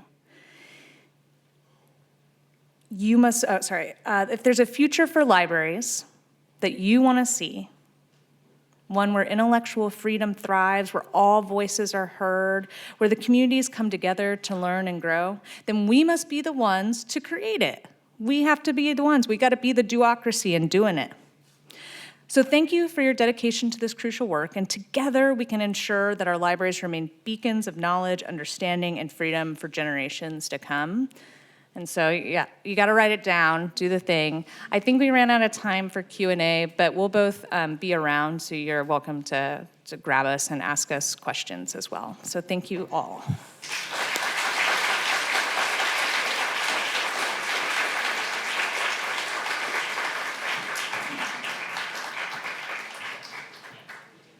Okay, thank you so much. We're going to take a 15-minute break. We'll meet back here at 11 o'clock. Thanks. Oh, right, yeah, that's right. All right, welcome back, everybody.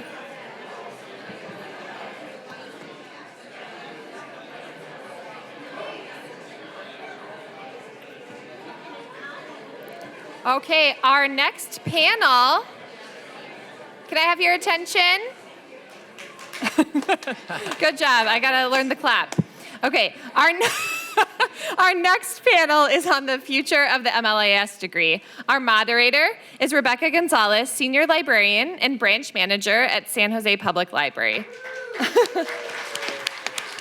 Our panelists are Henry Bankhead, Deputy Director of Library Services at the Berkeley Public Library. Jayanti Addleman, Director of Hayward Public Library. And Dr. Anthony Chow, Director of the San Jose State University School of Information.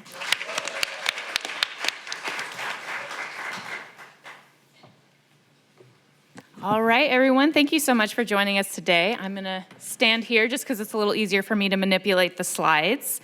So we are going to talk a little bit about the future of the MLIS degree. This is a question that a lot of organizations are asking themselves, whether or not they should require an MLIS degree for their entry level or any librarian position.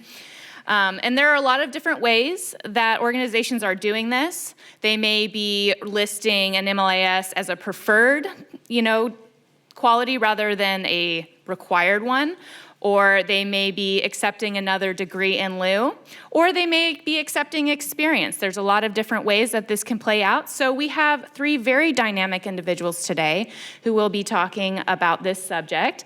And when we look to the future, it's always fun to reflect on the past. So we looked way back into the past. So you see 4 future librarians up there on the screen. All right, so just to give you a little bit of overview of how this is going to work, we want this to be a very interactive discussion, which means while our speakers are talking on the various talking points, we're actually going to be having interactive polls up on the screen. So what you're going to do is you're going to scan the QR codes in the corner, and for each question you can input your answer. We want to hear from you. We recognize this is a very nuanced conversation, and so there are going to be a lot of opinions in the audience. So there is no wrong answer. All right, so we're going to test this out. Here's a practice slide for you. So give it a scan right there in the corner, and let us know what degrees are represented in the audience. What is your highest degree attained? So let's try it out. Let's see how we do. Is it working? No? Oh, no. Not working? Anthony, you're the expert. You have to help me. Is the QR code working? Too small? Too small. All right. We'll make it bigger. Does it work? Nope. Okay. That's okay. Give us a minute. Oops. What should we do now? No, we are librarians. We just go with the flow. Yeah. That's true. All right. Well, you can Okay. see what your highest degree attained would be. And we'll move past the temperature poll, which would have allowed you to just give your initial thoughts on the topic. Some of you may have had this conversation. Some of you may be already thinking about it. Some of you may have not have thought about it at all. So it would be kind of interesting to see where we're at. All right. So we are just going to close this out. Make the QR code large. All right. So do you guys want to just do this without the PowerPoint? just keep Are we going. good? Yeah. Okay, that's fine. Zoom in on the QR Can we code. zoom in? All right, let's try it. Do we have a touch bar? Yeah, how do you do that? I assume we can just This is where your experience is better than the MLIS. That would not have helped you with the Okay. QR code. Wait, okay. Why can't we? So it's not. Okay. Can you just enlarge the whole slide? Probably. Like 300. All right. Oh, Yeah. All right. Will that I work? don't know, man. I think it's. No, that's not gonna work. Okay. Can we hook it up to your computer? Could you? Smaller. Hang on. Hang on. Too big. I know. It's like not, okay. Thank you for your patience, everyone. We did this on purpose, so you know. Yeah, that works. That works. Okay.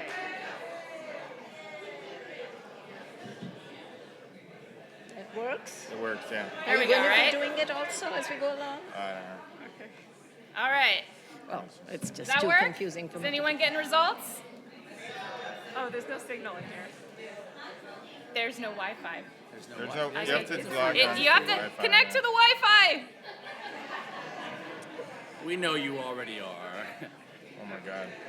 All right, so we have no time for our talk.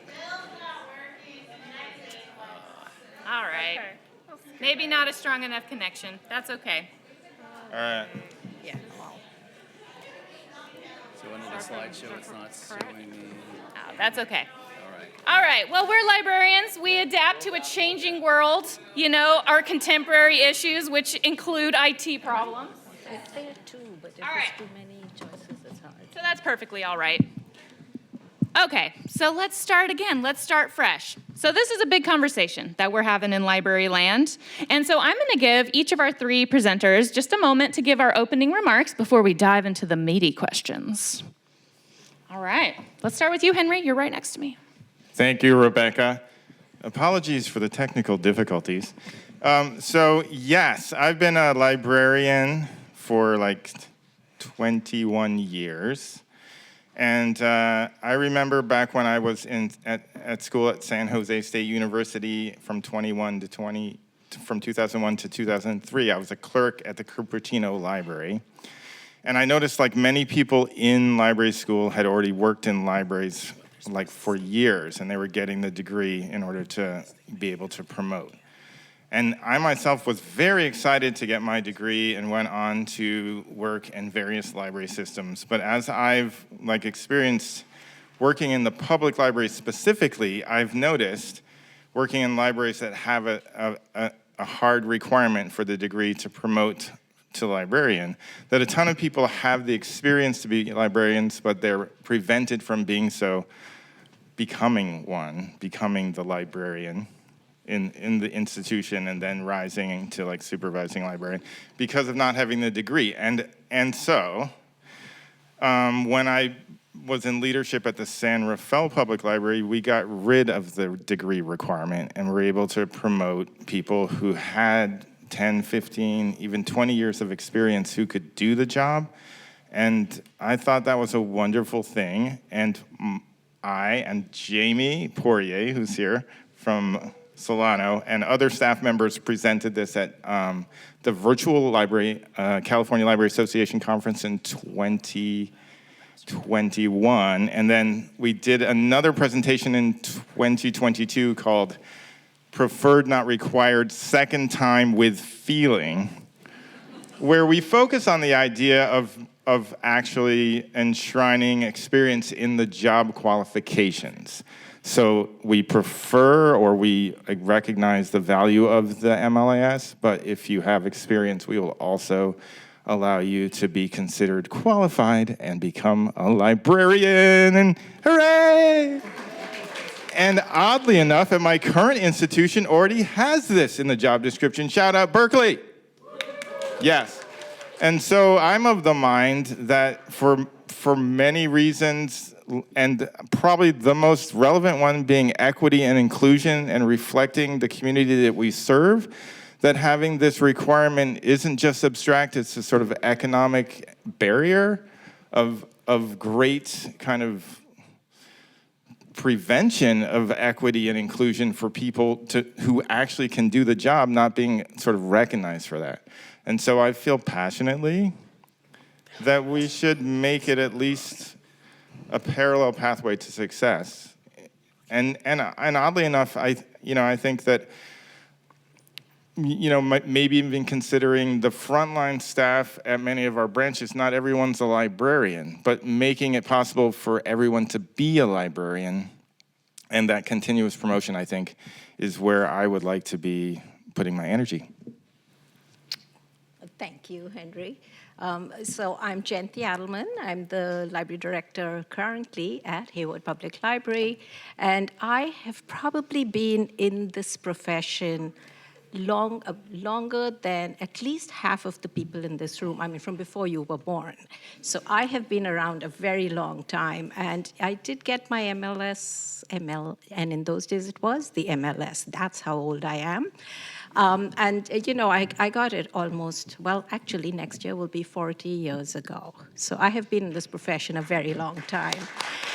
So I will say when I came into this profession, and my opinions have evolved and changed over the years. And when I began, I really felt strongly about the value of the MLS and MLIS, and I still feel very strongly about it. However, I have advocated strongly for people to be able to promote and become librarians without the degree. And there's a very practical reason for it. There's the whole inclusivity, aspect of it. But especially when you live out when you work in a rural area, you really understand the value of allowing people with experience to get the positions. And it is difficult. Rural libraries really trying to find people in remote areas with degrees. It's a simple, practical consideration. But also, definitely, people do. You pick up all this experience, and you want people to get that opportunity to use that experience and become librarians. But as times have changed and as we go, along, I will say that I really like to see people that are in higher up management positions have that MLIS degree. And I would really hope that even if you get promoted and become a librarian through experience, that you try to get that MLIS degree. And part of it is because of the political climate we're in now. It is very hard to defend against that mayor who would like to fire a manager and appoint their grandmother or their sister-in-law or someone as the librarian if you don't have some kind of requirement. It is really becoming increasingly difficult for us to defend, just be in a defensible position if you don't have that MLIS degree, and which is why I will say my opinion has evolved. I really, really value experience. But the higher you move up in your career, and if you want to really move up the career ladder, and very simply, it's written into California law, if you want to be a county librarian, you have to have an accredited MLIS. So, just the fact that even our lawmakers thought of this at a time, and it's kind of interesting, part of the thinking behind this is that in urban areas, yeah, you got a credentialed, degreed director. But in rural areas, it was pretty hard, so they actually wrote it into the law. And if rural libraries can require it, so can urban areas. And I really do think there's a strong political need for it at this time. So. Well, I thought that it would be fortuitous while I was waiting to try to get it working.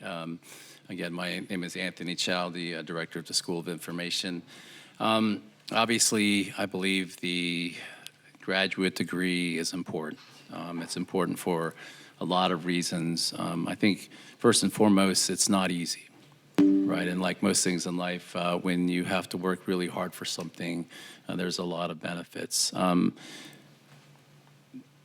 The School of Information at San Jose State is the most diverse program in the nation.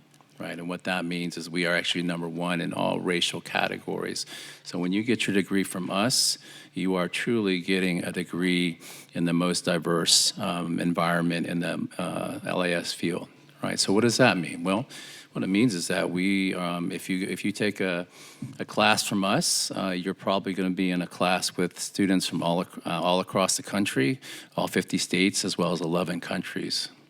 So when we think about the topics that you're discussing and the practice of the field in that diverse environment, it's an incredibly robust discussion. So the other thing I would say is that we have to be very careful about removing professional requirements for librarians because it's a be careful what you ask for situation in terms of salaries and also maybe how the profession is viewed because I think we don't have a lot of control on what the value of the graduate degree looks like in a county or city, right? The bottom line is everybody recognizes that formal degrees are important. So, and the last thing I would say is a matter of confidence and brand awareness. So I was talking to a couple of students as I was driving up. I somehow managed to get here on time.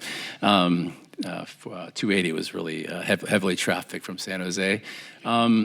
Is the confidence of having a graduate degree, right? And there's something that having a master's degree that people recognize, and I think also adds a little pop in your step. So, and then I'll conclude with it, like any educational degree program, it's not necessarily for everyone, right? It has to be part of your vision for what you want to be and where you want to go, right? And so I'll stop there. I know we have a lot of topics to discuss, and I'm in charge. I'm responsible for the snafu, and like most things with technology, it's working on my laptop. I see the actual code and the text code, and everything is ready, but. That's okay. Yeah, that's right. That's okay. Go big or go home. That's right? okay. So thank you guys for taking a little bit of time to fill the time while we were trying to get that set up. But let's jump into the meat. So Henry, you've kind of touched on this a little bit, some of the points you're going to speak on today, but let's take a deeper dive. So you have spoken on this topic very passionately at a couple of our CLA conferences, and so I'm very excited to hear your perspective and why, we want to consider, for librarian positions accepting experience in lieu. So tell us what that looks like. Tell us what the benefits are. Thanks, Rebecca. Yes. So my experience has been that, like what I would like to kind of call attention to, is libraries traditionally have been somewhat of a two-tier institution, with the librarians in one tier and everyone else in another tier, and trying to create one tier with everyone on a continuous path to success and promotion and serving the public. And to me, the idealist that I am, and I did go to art school, and I have a master's of fine art, and I used to have to kind of hide that, right? But I'm finding that it's very applicable to working in libraries. And other people, anyone else in here with an art degree? Yes, because it's a problem-solving thing. And it's dealing with constructive criticism and being sort of good at working in teams even. And to me, seeing like what the needs of the organization are, like other master's degrees could be relevant to our profession. And having people work together where a distinct strata is getting paid more. And Anthony alluded to the idea that if we got rid of the degree, then we would get paid less. And I would say that's not necessarily the case in any way, and that we can maintain salary equity and maintain social and economic equity at the same time. And so why should it be that the people that shelve the books, that pull the holds, that do the circulation functions, that help people directly, should make less than the people that have the degree and do this level of skill? Reference skills. Reference consists of 4 things: reader's advisory, ready reference, information literacy, and roaming reference. Those people can learn these people skills and help people, and we should be able to compensate them accordingly. So I see that as a message of liberation rather than keeping than the opposite. And so working in libraries where this pathway exists, I feel like that's just functionally a healthier system. And so, we've been redoing our strategic plan at Berkeley, and removing barriers is a big part of that. And so just to think about other master's degrees, social work would be a big thing. Other things that you learn in school that would be applicable to libraries, we would support. Our friends have a scholarship fund where we support all kinds of degrees. So I just, again, feel that though I learned a ton in school that I didn't think I would be applicable. The real lived experience and what you actually learn by working in the context of public libraries specifically.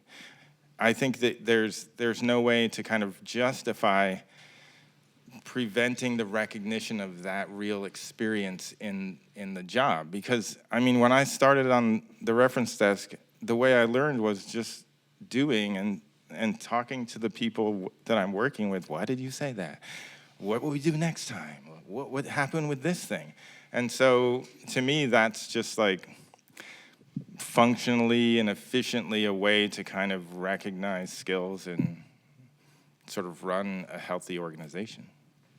All right, so let's look to Jayanti and Anthony. So give us some of your thoughts on what are some of the pros of removing this requirement?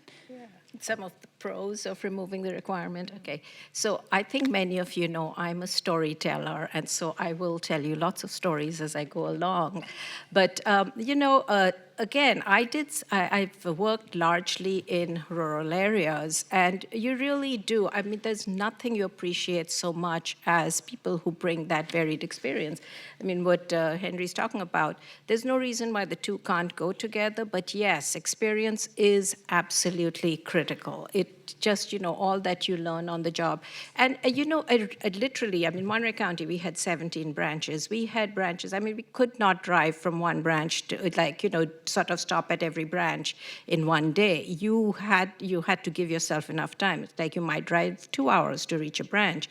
When you have a branch like that in a community that has a metropolitan population of 18, you really get a sense of, okay, how am I going to find people? And then you really say, yes, experience, this is the big thing, you do need it.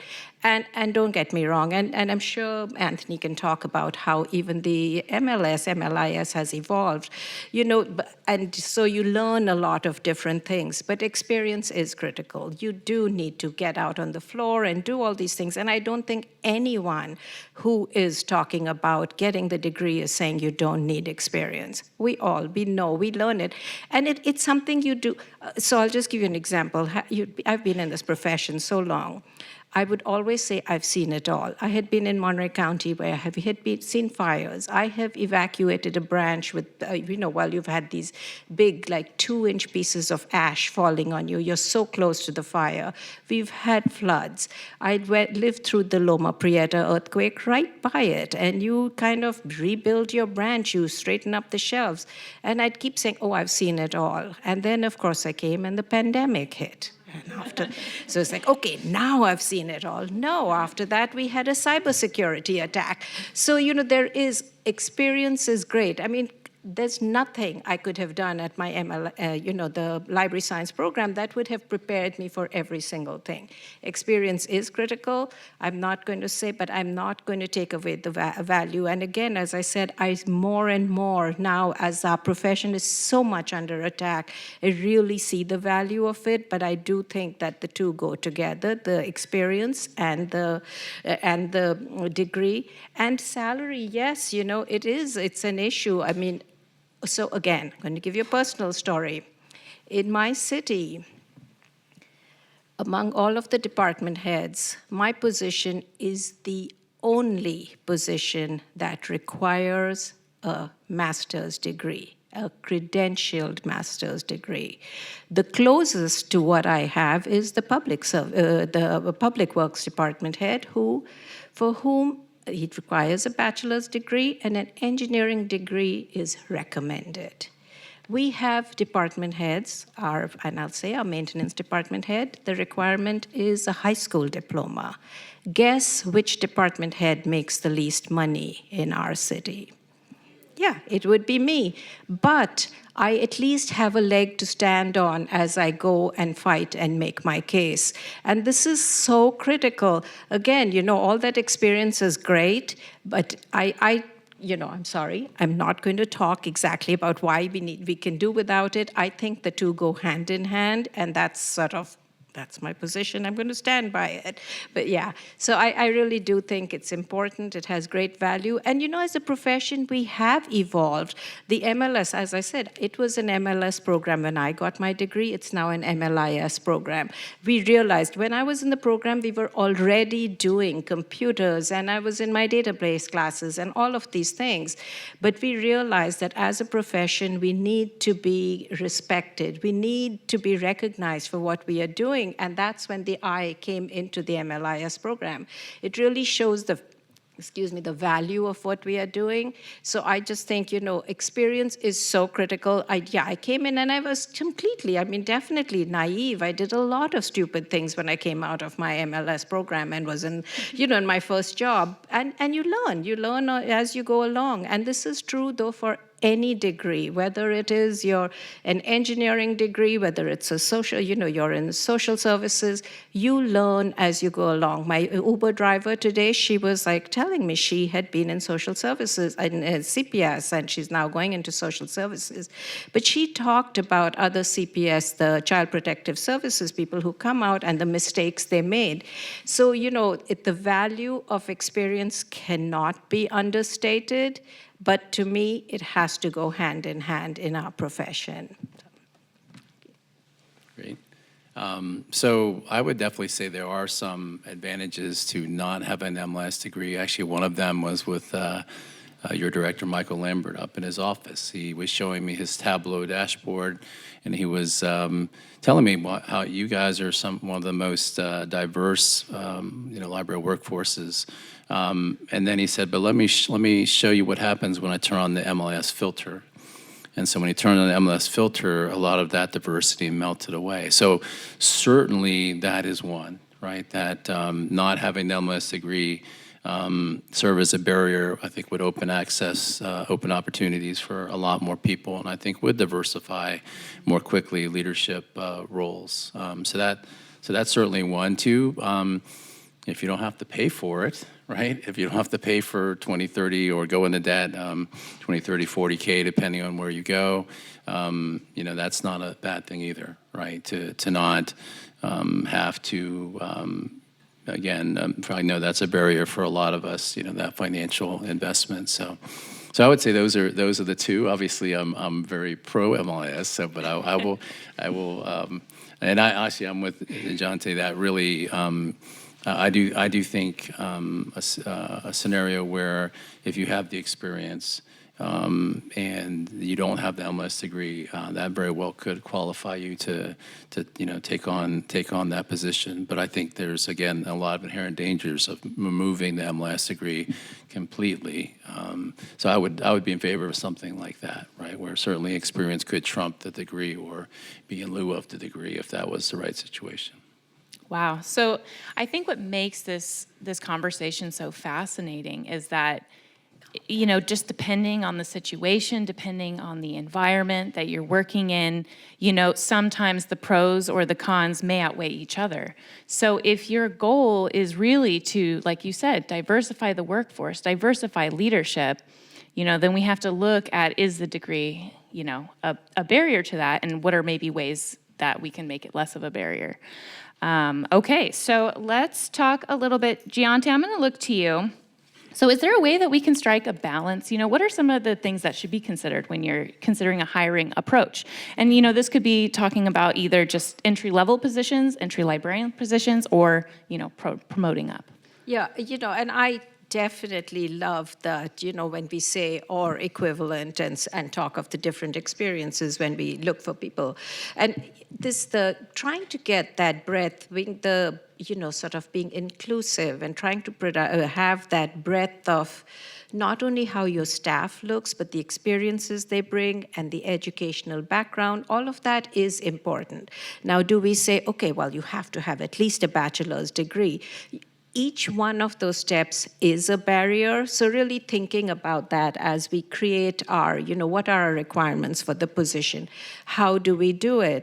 And also, like, how do we support people? Say, yes, okay, I might hire you, but I will give you 3 years, depending on the level, of course. But, if you say by hiring someone at the middle management level or somewhere, like a supervising librarian, whatever it's called in your organization, then saying, okay, I'm going to give you 3 years and also going to give you some funding to help you get your degree because we appreciate the value of it.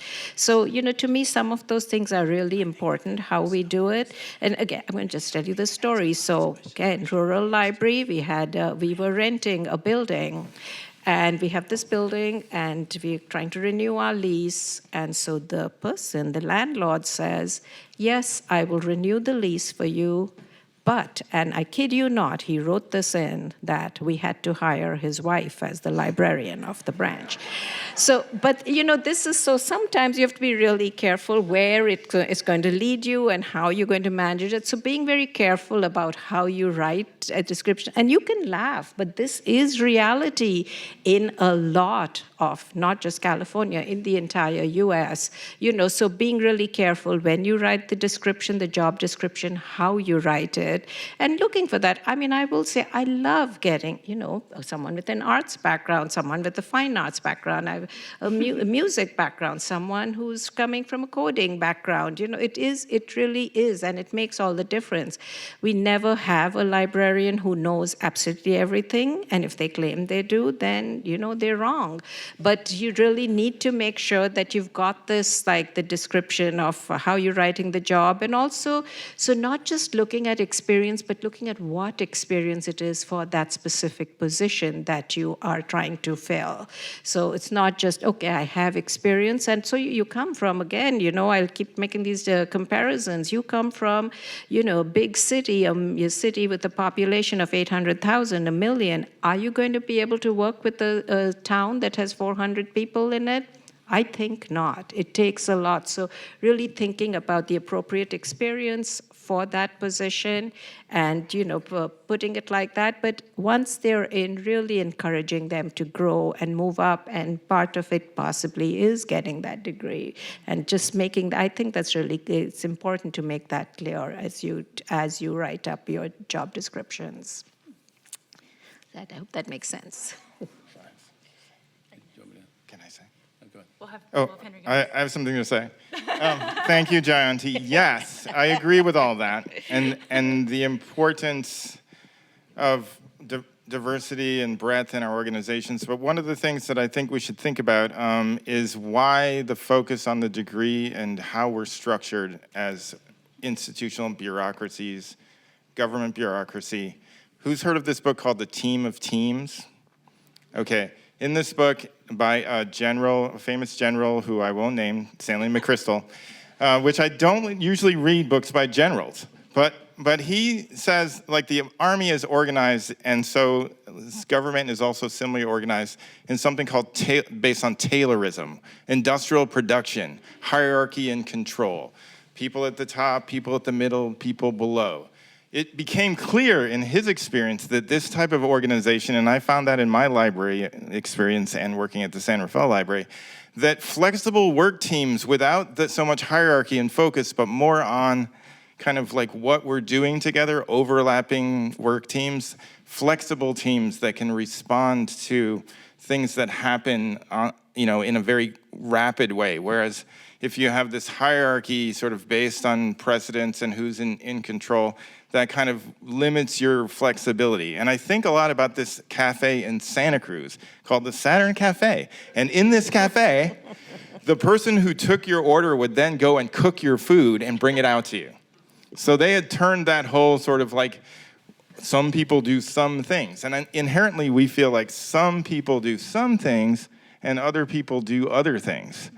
And in this weird book by this general, which, I'm not totally into the, war and generalship, but he talks about the Battle of Trafalgar. Anyone ever heard of that?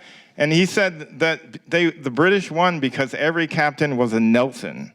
Like, every person had this autonomy to guide their ship and sort of have a sense of control over what they do. And the Spanish were all kind of in a line and kind of looking at each other, and the other side was like kind of taking initiative.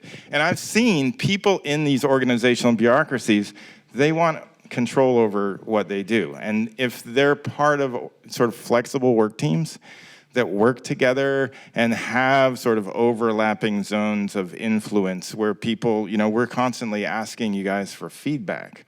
And so focusing on that in a sense of human-centered design, I think sort of is diametrically, kind of in somewhat the emphasis is not on like who's the librarian and who's not the librarian. It's like, what do you bring into the team? Like 10 faces of innovation, human-centered design, the storyteller, the hurdler, the cross-pollinator. There's like 10, traditional categories. But recognizing each other as people, like we want to recognize, like the patron comes up, are you a librarian?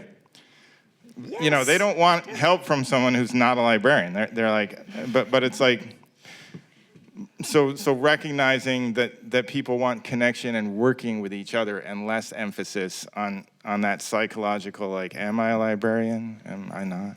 So I'm just going to say, Henry, one of my all-time favorite books is the book called The Psychology of Military Incompetence. And it actually talks about how many wars the British thought they had won and didn't actually win. So just want to put that out. I love it. Well, we are running a little bit short on time. So, Anthony, I think you're probably going to talk on some of your points when we talk about the MLIS degree program. So we're going to pivot a little bit. So we've kind of talked a little bit about, the actual requirement itself. But, regardless of whether or not it is a requirement of the profession, there will be people who choose to pursue that degree, whether that be for professional reasons, personal reasons, just for their own interest or an advancement. So, I think it's also going to be interesting today to talk a little bit about how the MLIS program is evolving to kind of meet some of these contemporary challenges that we've talked about today. How do we, go into the field feeling a little bit prepared and knowledgeable about issues like book bans and intellectual freedom and, diversity in libraries. So we are going to show just a really brief clip. Some of you may be familiar with Michael Threets. He is very beloved for his platform, basically speaking and advocating for libraries and really just speaking upon library joy and the joy that libraries bring to the community. And so he actually, interestingly enough, is a graduate of the iSchool. And so one of the questions that he gets is, why the MLIS degree? What kinds of classes did you take? So he actually does a little bit of a breakdown of what classes he took, and I think it's nice because it does give you an idea, maybe for those of you who haven't been in library school for a very long time, may see some of these class titles and be like, oh, I see how the program is evolving to meet needs. So if you could cue that up, Aiden, thank you. Oh, and the audio did work. It's muted. Library kids and library grown-ups ask me, why do you need a master's degree to become a librarian? What goes into the program? Well, I got my MLIS, Master's Degree in Library and Information Science from San Jose State University, and I found my transcript. So I thought I'd share with you the courses that I took. They are Info 260A, Programming and Services for Children, ages 0 through 8. Info 261A, Programming and Services for Young Adults. Info 275, Library Services for Racially and Ethnically Diverse Communities. Info 286, Interpersonal Communication Skills for Librarians. Info 232, Issues in Public Libraries. Info 244, Online Searching. Info 266, Collection Management. Info 285, Applied Research Methods. Info 200, Info Communities. Info 202, Information Retrieval System Design. Info 203, Online Learning Tools and Strategies for Success. Info 204, Information Professions. Info 210, Reference and Information Services. Info 263, Materials for Children. And Info 289, the ePortfolio, which is me creating a website that explained all that I learned in all of those courses. After I passed that, I earned my MLIS, my master's degree, and I was officially a librarian. Yes! All right, love his enthusiasm. All right, so Michael's giving us a peek at how MLIS programs have evolved to provide library professionals with the foundational tools they need to navigate contemporary issues. So Anthony, I'm going to turn to you. What are emerging areas of focus in MLIS programs, and where do you see areas of potential growth? Yeah, I think it's continuously evolving. So as many of you know, ALA has revised their competencies. The way we're working, we have 14 career pathways that are overseen by program advisory committees. And so those advisory committees have practitioners and leaders in those particular areas that advise what courses we should be offering and the relevance of those courses. So I'm proud to say, and by the way, not all schools of information are created equal. So our tuition is much lower than most of our competitors, and we are completely competency-based, completely driven by the field. So I can tell you with great assurance that maybe you could be like Michael, right? But the bottom line is that you will be given a breadth of curriculum, and it is aligned to the mothership, right? So the other thing is ALA has this thing called accreditation, right? Which means that if you get your degree from us, you will be connected to the field, on purpose and rigorously, right? So that's also an extremely important point. So obviously technology, but I think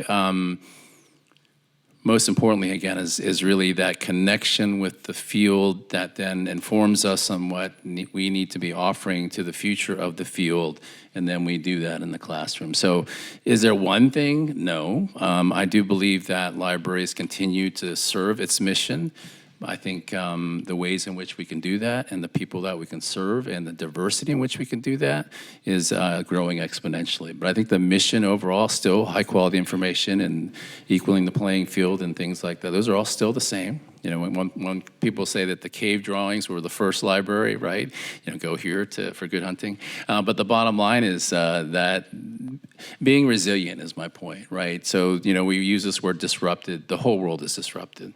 And again, part of the privilege of being the director is working with library systems all across the country and all across the world, right? And why is that important? Well, again, because when you get a degree, you're getting a global, I would say global perspective, right? And that is a living, breathing, constantly changing system, so. Wonderful. All right, so we are going to leave a little bit of time for Q&A, but I just kind of want to close with, from the committee's perspective, our goal today was just to give you food for thought, to just really think about, your own pathway. Everyone here today is a library worker, and all of you are so important to keeping the ecosystem of libraries moving forward. And so hopefully we just gave you some interesting ideas to mull over. We have about roughly 5 minutes for questions. We do have mic runners that will be going around. So if you have a question for our panelists, please raise your hand. I'm already seeing some hands shooting up.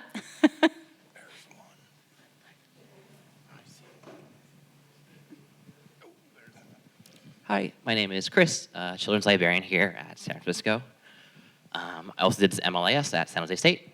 So my question is, if we eliminate the MLIS requirement for librarians, would we want to eliminate librarian assistants? And my question relating to that is, so San Francisco Public Library does not have the position of library assistant. It is very common in San Mateo County, San Leandro, Santa Clara County, where I've worked at all those systems, and some capacity as a library assistant, and that job title includes working the reference desk, running programs, doing story time, basically jobs that a librarian does. And those positions are basically pitched as like, this is an experienced stepping stone to become a librarian. So if we eliminate the MLIS requirement, would the idea of a librarian assistant kind of go away too? Because basically library assistants are doing librarian work, but with less pay. Okay, so if I'm understanding the question more broadly, you're asking if that requirement is removed, how does that then waterfall to affect other positions? Ooh, that's a good question. So I've worked in 2 libraries where the degree is preferred, not required. So effectively, that's the case that you're saying. like, you don't have to have the degree to be a librarian. It isn't like we don't talk about it. But there's still library aide, library assistant. I was told we can't say paraprofessional, but people who aren't librarians. And then, so there's a continuous pathway of promotion. And so in that universe, the one I'm in, there's still promotional opportunities to be librarians and supervising librarians. So I don't see that necessarily following or even probable that we would not have the librarian position. It's true in organizations where the library assistant can help people with a particular set of challenges, often with relation to their account. They're asked to refer questions that are different, not higher level, but different to librarians, and to be collegial. And the idea of the shared information desk where you don't have to go to another desk to get help, we work together. So I don't see that as necessarily following, but I see it as a sort of working together on a continuous pathway of promotion. Okay. All right, we're really short on time. Let's take one more question and then we'll wrap up. Thanks. My name is also Chris, and this is a fascinating conversation. Thank you for the presentation.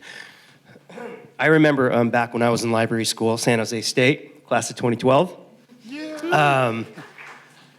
and how like intertwined library school and ALA is, and all the time that I dedicated to like the Bill of Rights, and like just the thought of like what the ALA stands for. What happens to an institution like the ALA if there's a nationwide decision to not require MLIS? Yeah, I mean, it's a great point. I mean, I do think the ALA would adjust, right, if that did happen. I mean, obviously, many of you, I'm sure, are working with ALA. So I see your point, though. I do think that it certainly would mean a pretty big redesign. But I do think ALA would still survive and still share its values in other ways. And I would say, too, that I'm involved in several open access professional development programs where that I think you are going to see that regardless. I don't think the MLS is going anywhere, especially nationally. But I do think open access professional development and certificates you're going to start seeing that a lot more too. So, because everybody wants to diversify the field for sure. Yeah. All right. Well, as the profession evolves, as we evolve, this conversation is going to continue in many different ways. If you have any specific questions that just did not get answered today that you wanted to pose to one of our panelists, they have graciously allowed us to share their contact information. So if you want to take a snapshot, I'm sure that they would be more than happy to answer your questions. So thank you so much. We are now going to be moving on to lunch. Yeah, thank you, panelists. Yes.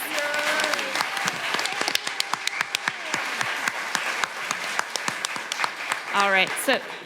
So we're going to be sending you guys off to lunch. We do give you a little bit of extra time because we recognize that you guys are probably going to want to walk around, maybe enjoy the farmer's market a little bit. And we are going to have a networking event starting at 1 in, I believe, the Latino room, which is where we had offered the refreshments when you first came in. One of the things that we've gotten a lot of feedback on as a committee is it would be really nice to have an opportunity to connect with people because we have representatives from so many different libraries that attend these conferences. So we hope you enjoy our game of bingo, and we have some really fun prizes for the first, I believe, 9 people who can complete a row. All right, and then for those of you who haven't already noticed, that bingo card, it's on the back of your agenda. So hold on to that, don't lose it. All right, thank you, everyone. Thank you. Thank you all. Yeah.